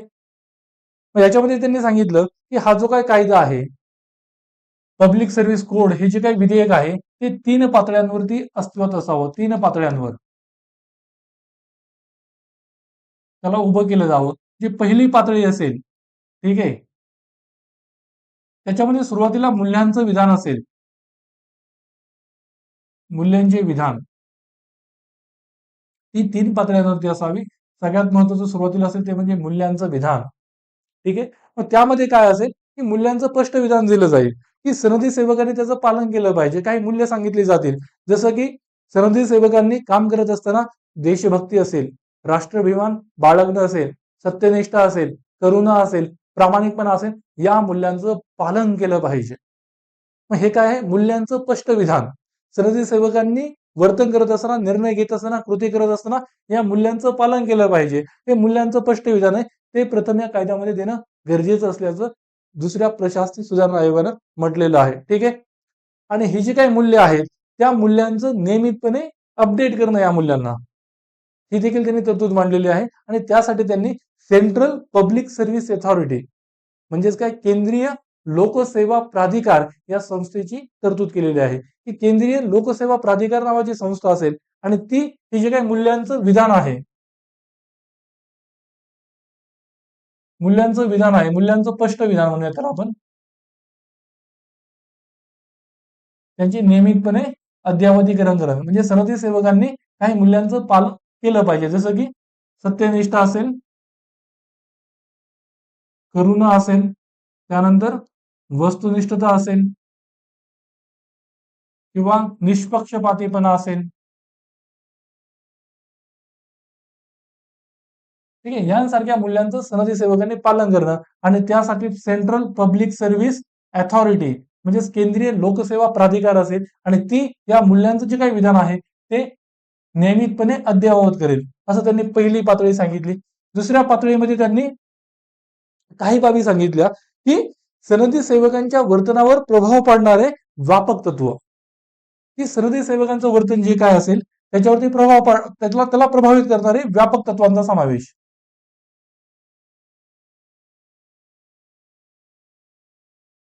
सनदी सेवकांच्या वर्तनाला प्रभावित करण्यासाठी. मग त्यामध्ये स्पष्टपणे त्यांनी काही गोष्टी मेन्शन केल्या की सनदी सेवकांनी त्यांच्या पदाचा गैरवापर करू नये. सनदी सेवकांनी पदाचा गैरवापर करू नये. सनदी सेवकांनी त्यांच्या पदाची जबाबदारी ही कार्यक्षमतेनं पार पाडावी. त्यांनी प्रामाणिकपणाचं, सत्यनिष्ठतेचं प्रदर्शन करावं. त्यांनी सार्वजनिक निधीचा काळजीपूर्वक वापर करावा. ठीक आहे. लोकांच्या कल्याणाला प्रोत्साहन द्यावं, त्यासंबंधी तसे निर्णय घ्यावे आणि त्यांनी सुशासनाचं एक साधन म्हणून काम करावं. मग हे त्यांनी काय करावं हे जे सांगितलेलं आहे, ठीक आहे, पण व्यापक तत्वांच्या पातळीवरती, जेणेकरून सनदी सेवकांचा निर्णय कृती त्यानुसार प्रभावित होईल, त्याला त्याचा दुसऱ्या पातळीवरती त्यांनी समावेश केलेला आहे की व्यापक तत्वांचा समावेश. काय की निधीचा वापर नीट करणं, त्यानंतर पदाचा दुरुपयोग न करणं असेल, प्रामाणिकपणा न करणं असेल, या बाबी व्यापक तत्वांमध्ये येतात. मग ह्या ज्या काही 2 बाबी आहेत की मूल्यांचं स्पष्ट विधान, ही मूल्य सत्यनिष्ठा करुणा आणि सनदी सेवकांना कसं वागलं पाहिजे, कोणत्या स्वरूपाच्या वर्तनाला प्रोत्साहन दिलं पाहिजे, ठीक आहे, या ज्या बाबी आहेत यांचा समावेश नीतितत्व संहितेत होत असतो. ठीक आहे. Code of ethics. आणि या नीतितत्व संहितेनंतर पुढे महत्वाची गोष्ट येते ती म्हणजे आचारसंहिता, ही जी तिसरी पातळी आहे. ही पहिली पातळी मूल्यांचं स्पष्ट विधान, बरोबर. त्यानंतर दुसरी व्यापक तत्व की जी सनदी सेवकाच्या वर्तनाला प्रभावित करतील. आणि तिसरी महत्वाची गोष्ट आहे ती म्हणजे यामध्ये कोणत्या बाबी दिलेल्या असतात की काय म्हणूया त्याला आपण की एक विशिष्ट स्वरूपाची, स्पेसिफिक स्वरूपाची आचारसंहिता, कोड ऑफ कंडक्ट, एक विशिष्ट आचारसंहिता.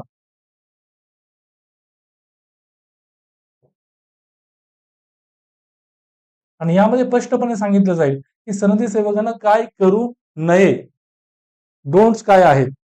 ठीक आहे. म्हणजेच काय, सनदी सेवकाचं कोणतं वर्तन हे ऍक्सेप्टेबल आहे आणि कोणतं वर्तन हे अनऍक्सेप्टेबल म्हणजे अस्वीकार्य आहे. म्हणजेच काय, यामध्ये स्पष्टपणे डूज आणि डोंट्स दिलेले असतील. सनदी सेवकांना हे करावं जे ऍक्सेप्टेबल आहे, हे करू नये जे अस्वीकार्य आहे. हे जे आहे ते आचारसंहितेमध्ये असेल. म्हणजेच हा त्याचा दुसरा भाग. हे 3 पार्ट झाले लोकसेवा संहितेचे.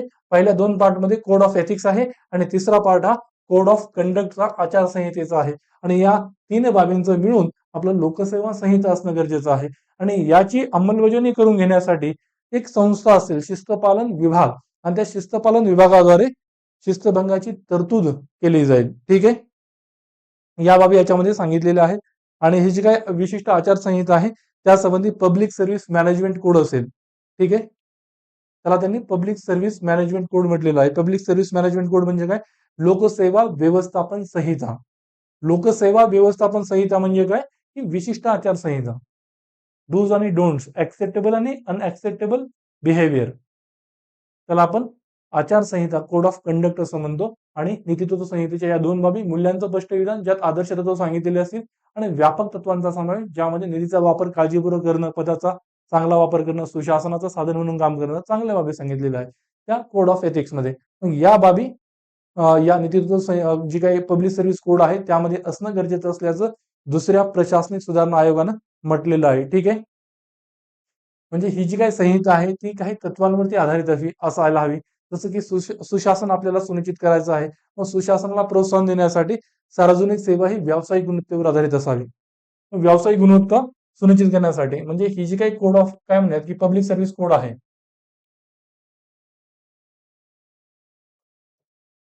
पब्लिक सर्व्हिस कोड म्हणजे काय, की लोकसेवा संहिता आपण जर टॉपिक पाहत आहोत. मग ह्याची ही कोणत्या तत्वांवर आधारित आहे, की आपल्याला सुशासन सुनिश्चित करायचं आहे आणि हे सुशासन सुनिश्चित करण्यासाठी व्यावसायिक काय म्हणतात की गुणवत्ता सुनिश्चित करणं. म्हणजेच काय, की आपली जी सिव्हिल सर्व्हिस आहे किंवा सनदी सेवा जी आहे, प्रशासकीय व्यवस्था आहे, ती उत्पादक, कार्यक्षम आणि उत्कृष्टतेचं तिनं प्रदर्शन करावं. तिनं उत्पादकता म्हणजे प्रोडक्टिव्हिटी शो करावी, तिनं एफिशियन्सी कार्यक्षमता शो करावी आणि त्याच वेळेस तिनं एक्सलन्स दाखवून द्यावा. एक्सलन्स म्हणजे काय, उत्कृष्टता. ठीक आहे, या बाबींसाठी ही लोकसेवा संहितेचा उद्देश असल्याचं पाहायला मिळतं. आणि लोकसेवेच्या माध्यमातून शाश्वत विकासाला प्रोत्साहन देणं.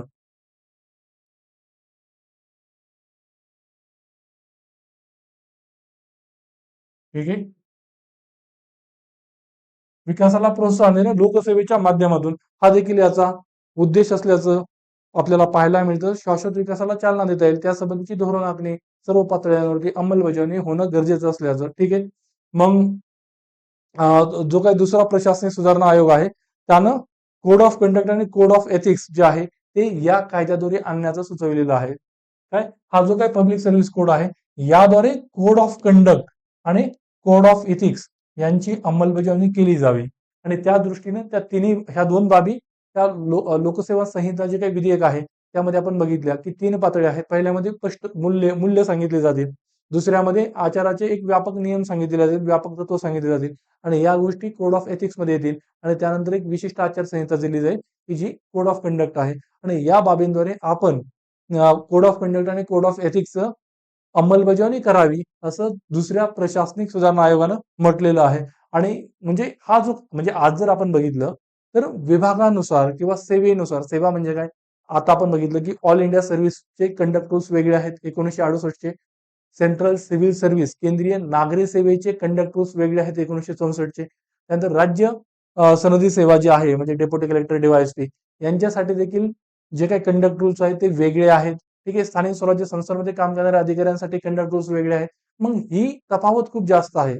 ठीक आहे, याच्यामध्ये फरक खूप जास्त आहे. आणि हा जर आपल्याला फरक संपवायचा असेल म्हणजे राज्य कोणतंही असो, सर्व्हिस कोणतीही असो, सगळ्या लोकांसाठी जर आपल्याला एकच कोड ऑफ कंडक्ट आणि कोड ऑफ इथिक्स आणायचं असेल, संपूर्ण देशभरामध्ये code of conduct, code of ethics याबाबत जर एकसूत्रता, एक समानता, युनिफॉर्मिटी आणायची असेल तर त्या दृष्टीने हा कायदा महत्वाचा असल्याचं सेकंड एआरसीने म्हटलेलं आहे. ठीक आहे, की संपूर्ण देशभरात या गोष्टी लागू होतील आणि विभागानुसार, सेवेनुसार, राज्यानुसार या गोष्टींमध्ये आपल्याला वेगळेपण पाहायला मिळणार नाही. ठीक आहे, नंतर या दुसऱ्या प्रशासनिक सुधारणा आयोगानं मंत्र्यांसाठी सुद्धा कोड ऑफ एथिक्स एक नीतितत्व संहिता असावी असं म्हटलेलं आहे. ठीक आहे, की मंत्र्यांसाठी सुद्धा एक कोड ऑफ एथिक्स असावं.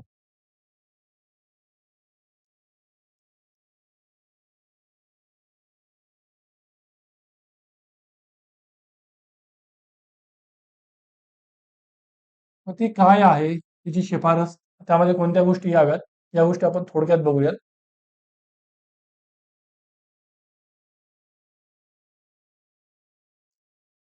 त्यामध्ये त्यांनी काय म्हटलं की भारतामध्ये मंत्र्यांसाठी एक कोड ऑफ कंडक्ट आहे, आचारसंहिता आहे, मात्र ती कॉम्प्रिहेन्सिव्ह नाहीये, म्हणजे त्या सर्वच बाबींचा समावेश केलेला नाहीये. ठीक आहे, मात्र त्याच्यामध्ये केवळ एक प्रतिबंधची यादी दिलेली आहे की मंत्र्यांनी काय करू नये, आणि त्याही मर्यादित स्वरूपात सांगितलेल्या आहेत. मग अशा वेळेस मंत्र्यांसाठी एक कोड ऑफ एथिक्स, एक नीतितत्व संहिता असावी की जी मंत्र्यांच्या सर्व प्रकारच्या वर्तनाला, कृतीला, निर्णयांना प्रभावित करू शकेल.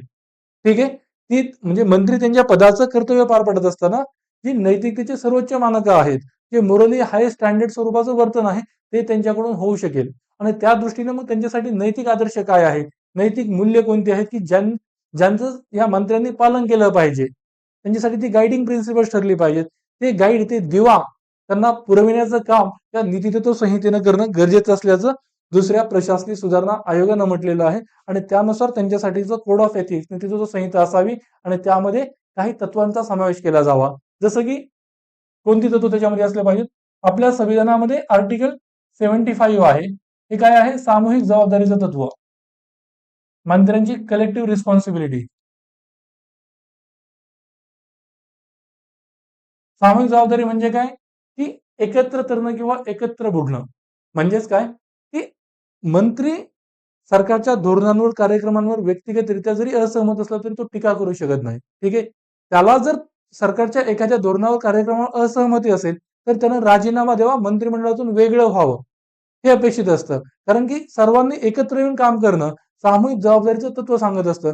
सरकारचं यश हे एका मंत्र्याचं यश नसतं, ते संपूर्ण मंत्रिमंडळाचं यश असतं. आणि त्याच वेळेस एखाद्या कार्यक्रमाचं अपयश हे एका मंत्रालयाचं, एका मंत्र्याचं अपयश नसतं, संपूर्ण मंत्रिमंडळाचं अपयश असतं. म्हणजे एकत्र करणं किंवा एकत्र बुडणं हे सामूहिक जबाबदारीतून दिसून येत असतं. मग मंत्र्यांनी या तत्वाचं पालन केलं पाहिजे, आणि त्या दृष्टीने सरकारच्या धोरणांवरती त्यानं उघडपणे, जाहीरपणे टीका केली नाही पाहिजे.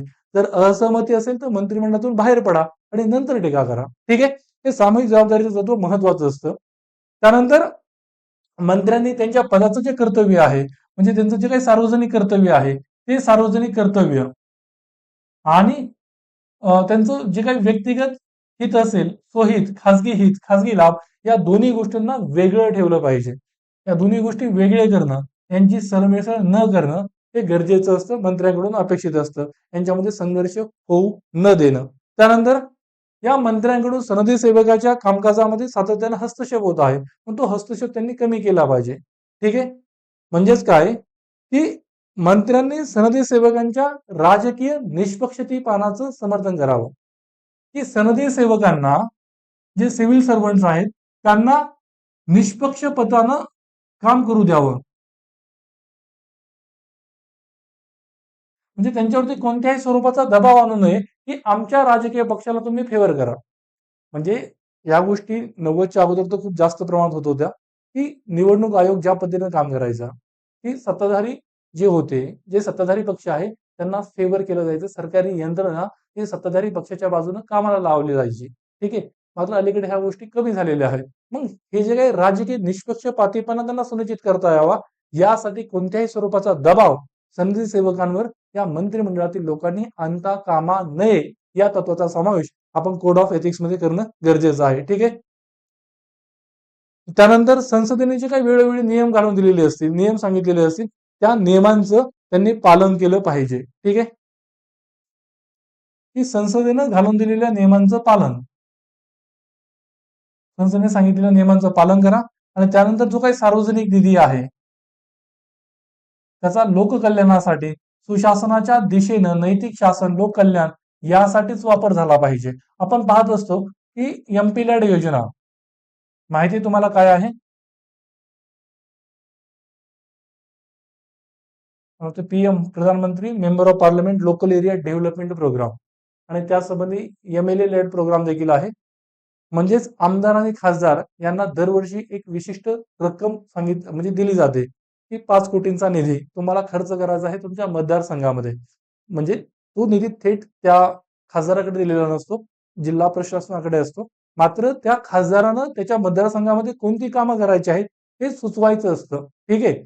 आणि त्यानंतर तो जिल्हाधिकारी, ते जिल्हा प्रशासक ते कामांसाठी टेंडर्स काढणं आणि तो प्रकल्प इम्प्लिमेंट करणं चं काम करत असते. मग एम-पी लॅडच्या अंतर्गत जो निधी या खासदारांना मिळत असतो, त्याचा काही वेळेस आपल्याला गैरवापर, दुरुपयोग होत असल्याचं पाहायला मिळतं. साधारणतः कसं होत असतं, की एम-पी लॅड अंतर्गत जो निधी केंद्राकडून किंवा म्हणजे सरकारकडून मिळालेला आहे या खासदारांना, लोकप्रतिनिधींना, खासदार असेल, आमदार असेल, ते काय करणार, की जिल्हाधिकाऱ्यांना किंवा जिल्हा प्रशासनाला एखादं काम सुचविणार आणि ते काम त्यांच्याच एखाद्या ओळखीच्या व्यक्तीला देण्याचं त्या अधिकाऱ्यांना सांगणं. त्या अधिकाऱ्यांना त्या प्रोजेक्ट कॉस्टच्या 10% लाच देऊ करणं. ठीक आहे. आणि ते काम स्वतःच्या भाच्याला म्हणा, पाहुण्यातल्या मित्राला देऊ करणं आणि तो पैसा स्वतःकडे एक प्रकारे वळवणं आणि ते जे काही काम आहे ते एकदम दुय्यम प्रतीचं करणं, या बाबी होत असतात. मग या बाबी ह्या मंत्र्यांनी किंवा हे जे काही लोकप्रतिनिधी आहेत, त्यांनी करता कामा नयेत. म्हणजे सार्वजनिक निधीचा योग्यच विनियोग झाला पाहिजे. क्लिअर? त्यानंतर सरकारी संसाधनांचा स्वतःच्या पक्षासाठी, राजकीय हेतूसाठी त्यांनी वापर करू नये आणि त्यांनी वस्तुनिष्ठ, निष्पक्ष आणि न्याय्य पद्धतीनं कार्य करावं. या बाबी, की त्यांनी वस्तुनिष्ठ म्हणजे ऑब्जेक्टिव्ह असावं. त्यांनी व्यक्तिगत पक्षपात, व्यक्तिगत मतं या आधारे निर्णय घेता कामा नये. ठीक आहे. निष्पक्ष राहून त्यांनी काम करावं. तथ्य, आकडेवारी यांच्या आधारेच निर्णय घ्यावे. निष्पक्ष राहावं, न्याय्य राहावं आणि या पद्धतीने त्यांनी त्यांचं काम करावं. या बाबी आपण आपल्या मंत्र्यांसाठीच्या नीतितत्व संहितेमध्ये समाविष्ट करू शकतो. ठीक आहे. त्यानंतर याच्यामध्ये शेवटचा टॉपिक आहे, की जी काही कोड ऑफ एथिक्स आणि कोड ऑफ कंडक्ट आहे, यांची परिणामकारकता म्हणजे इफेक्टिव्हनेस जर आपल्याला वाढवायचा असेल, तर तो आपण कसा वाढवावा?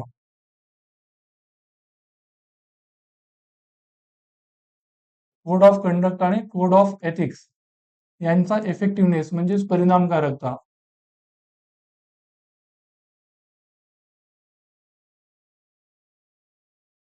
वाढवण्यासाठीचे मार्ग काय आहेत किंवा कोणत्या पद्धतीने ते वाढवायला हवे. ठीक आहे. या बाबतीत असं म्हटलं जातं, की सरकार किंवा प्रशासकीय व्यवस्था ही या बाबतीत आपण खाजगी संस्थांकडून शिकू शकतोय. की खाजगी संस्थांनी म्हणजे एखादी कंपनी असेल, त्या कंपनीने तिच्या कर्मचाऱ्यांसाठी code of conduct, code of ethics हे लागू केलेलं आहे आणि त्यानुसार कर्मचारी देखील त्या कंपनीचे जे काही कोड ऑफ एथिक्स आहे, त्यानुसार स्वतःला ओळखतात. ठीक आहे. त्यांची जी कार्यसंस्कृती आहे त्या कंपनीची, त्यानुसार स्वतःला जुळवून घेतात. स्वतःच्या वृत्तीमध्ये तसे बदल घडतात. स्वतःच्या वर्तनात तसे बदल ते करत असतात. या गोष्टी आपल्याला पाहायला मिळतात. म्हणजेच खाजगी संस्थांकडून आपण त्या बाबतीत शिकू शकतो. ठीक आहे. त्यानंतर कोड ऑफ इथिक्स एक पहिला मुद्दा काय होता, की खाजगी कंपन्या, खाजगी संस्था यांच्याकडून आपण या बाबतीत शिकू शकतो आणि आपली कोड ऑफ कंडक्ट आणि नीतीची परिणामकारकता वाढवू शकतो. दुसरा महत्वाचा मुद्दा आहे, की हे जे काही कोड ऑफ एथिक्स म्हणजे नीतित्व संहितेची आपण आखणी करत असतो, ज्यावेळेस ते ठरवत असतो, त्यावेळेस जे काही त्या संस्थेचे सदस्य असतील, त्या सर्वांना आपण सहभागी करून घेतलं पाहिजे. ठीक आहे. हे जर सहभागी असतील, तर त्यावेळेस त्यांना आपण ती गोष्ट आखलेली आहे, स्वतःचं मालकीत्व त्याच्यावरती वाटू शकेल आणि त्यातून त्या स्वतः त्या मूल्यांचं प्रदर्शन त्यांच्या वर्तन, कृती आणि निर्णयांतून करू शकतील. ठीक आहे. मग कर्मचाऱ्यांचा सक्रिय सहभाग त्या कोड ऑफ एथिक्सची आखणी करत असताना महत्वाचा आहे. ठीक आहे.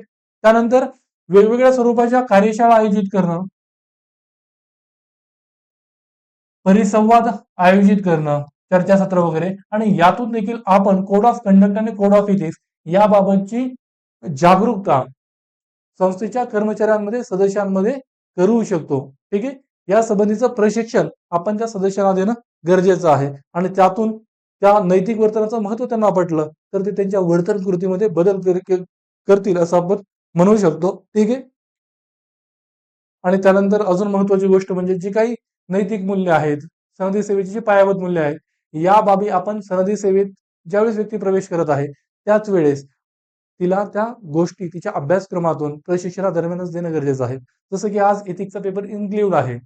एम-पी-एस-सीनं सुद्धा जी-एस-4 म्हणजे जो काही डिस्क्रिप्टिव्ह पॅटर्न लागू केला आहे, त्यामध्ये नीतिशास्त्र, सत्यनिष्ठा आणि अभियोग्यता हा जो काही पेपर आहे, तो इन्क्लूड केलाय. मग यातून तुम्हाला सनदी सेवेची काय पायाभूत मूल्य आहेत, हे आत्तापासून माहीत होत आहे. ज्यावेळेस तुम्हाला यशदा ट्रेनिंग देईल पुढे सर्व्हिसमध्ये गेल्यावर किंवा यू बाबतीत बोलायचं झालं, तुम्हाला लवासाना जी ट्रेनिंग देईल, त्यामध्ये जो तुमचा अभ्यासक्रम असणार आहे, त्याच्यामध्ये देखील या मूल्यांचा समावेश करणं गरजेचं आहे, की तुम्हाला तुमच्या पदाची जबाबदारी, तुम्ही कोणत्या स्वरूपाचं वर्तन, कृती, निर्णय घेणं गरजेचं आहे, कोणत्या मूल्यांना समोर ठेवलं पाहिजे, या गोष्टी तुमच्यामध्ये रुजवणं गरजेचं आहे आणि त्या तशा रुजवून आपण कोड ऑफ एथिक्स आणि कोड ऑफ कंडक्ट यांची परिणामकारकता, इफेक्टिव्हनेस हा वाढवू शकतो. क्लिअर आहे? हा इथे टॉपिक संपलेला आहे. तुम्हाला सगळ्या गोष्टी क्लिअर आहे?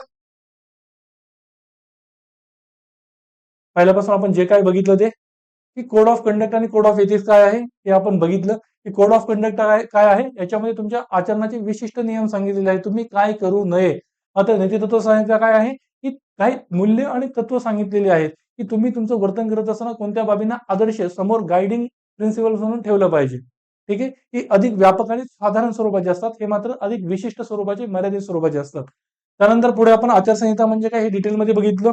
त्यानंतर हे जे काही ऑल इंडिया सर्व्हिस आणि सेंट्रल सिव्हिल सर्व्हिसचे जे काही कंडक्ट रूल्स आहेत 1964 आणि 68 त्यातल्या काही बाबी बघितल्या. ह्या नोट्समध्ये सगळ्या गोष्टी दिलेल्या आहेत, तुम्ही त्या व्यवस्थित अभ्यासाल. त्यानंतर नीतितत्व संहिता म्हणजे काय ते आपण बघितलं. हा जो काय आचारसंहिता आणि नीतितत्व संहिता यांच्यामधला फरक आहे तो बघितला. तो महत्वाचा आहे परीक्षेच्या दृष्टीनं, तुम्ही तो व्यवस्थितरित्या कराल. त्यानंतर यांचं महत्व काय आहे, कोड ऑफ कंडक्ट आणि कोड ऑफ एथिक्सचं सुशासन आणि नीतिशासन सुनिश्चित करण्यामध्ये, ते आपण बघितलं. ठीक आहे. त्यानंतर यांच्या मर्यादा काय आहेत त्या बघितल्या आणि त्यानंतर यांच्यावरती उपाययोजना म्हणून सेकंड ARC दुसरा प्रशासनिक सुधारणा आयोगानं काय सुचवलेलं आहे, की लोकसेवा संहिता, लोकसेवा विधेयक असावं. त्याच्यामध्ये त्यांनी 3 पातळ्यांची प्रोसेस सांगितली, की सुरुवातीला मूल्यांचं विधान दिलं जावं, त्यानंतर सनदी सेवकांच्या वर्तनावर प्रभावित करू शकणाऱ्या व्यापक तत्वांचा त्यामध्ये समावेश केला जावा, की सनदी सेवकांनी सार्वजनिक निधीचा काळजीपूर्वक वापर करावा, प्रामाणिकपणानं काम करावं, सुशासनाचं साधन म्हणून काम करावं, या बाबी त्या दुसऱ्या तत्वामध्ये असाव्यात, दुसऱ्या पायरीमध्ये असाव्यात. आणि तिसरी जी बाब होती ती काय, पब्लिक सर्व्हिस मॅनेजमेंट कोड म्हणजेच एक विशिष्ट आचारसंहिता असावी. ठीक आहे. आणि या तिन्ही बाबींची अंमलबजावणी करण्यासाठी एक शिस्तभंग विभाग किंवा शिस्त पालन करून घेणारा एक विभाग असावा आणि त्याद्वारे यांचं पालन करून घेतलं जावं. आणि त्याचसोबत सेकंड ARC किंवा दुसऱ्या प्रशासनिक सुधारणा आयोगानं मंत्र्यांसाठी सुद्धा एक नीतितत्व संहिता असं सांगितलं, नीतितत्व संहिता असावी असं सांगितलं. आणि त्यामध्ये त्यांनी पुन्हा काही गोष्टी सांगितलेल्या आपल्याला पाहायला मिळतं, की आर्टिकल 75च्या अंतर्गत जे काही सामूहिक जबाबदारीचं तत्व आहे ते अधिक चांगल्या पद्धतीने पाळलं जावं. सार्वजनिक कर्तव्य सोहित असेल हे वेगळं केलं जावं. सेंट्रल सिव्हिल म्हणजे सनदी सेवकांवरती निष्पक्षतेनं त्यांना काम करू दिलं जावं. त्यांना पक्षपातीपणा करायला भाग पाडू नये, त्यासाठीचा त्यांच्यावरती दबाव आणू नये. संसदेने जे काही नियम वेगवेगळे केलेले असतील त्यांचं पालन करावं. सार्वजनिक निधीचा योग्य तो वापर केला जावा आणि त्यांनी वस्तुनिष्ठ, निष्पक्ष आणि न्याय्य पद्धतीनं त्यांचं काम करावं. ठीक आहे. या बाबी मंत्र्यांसाठीच्या नीतितत्व संहितेमध्ये असाव्यात. या गोष्टी महत्वाच्या आहेत. ठीक आहे. इथपर्यंत क्लिअर आहे. या संबंधीचे PYQs आहेत बरेच. ते PYQs मी तुम्हाला होम असाइनमेंट म्हणून आपल्या ग्रुपला टाकेल. तो तुम्ही सोडवा. सगळ्यांनी सोडवण्याचा प्रयत्न करा. जसा जमेल तसा. त्या संबंधीचा सगळा कंटेंट मी ऑलरेडी तुम्हाला शिकवला आहे. आपल्या नोट्समध्ये दिलेले आहेत. तर सगळ्यांनी तो प्रश्न अटेम्प्ट करायचा आहे. चालेल? पुढल्या लेक्चरला भेटूयात. धन्यवाद.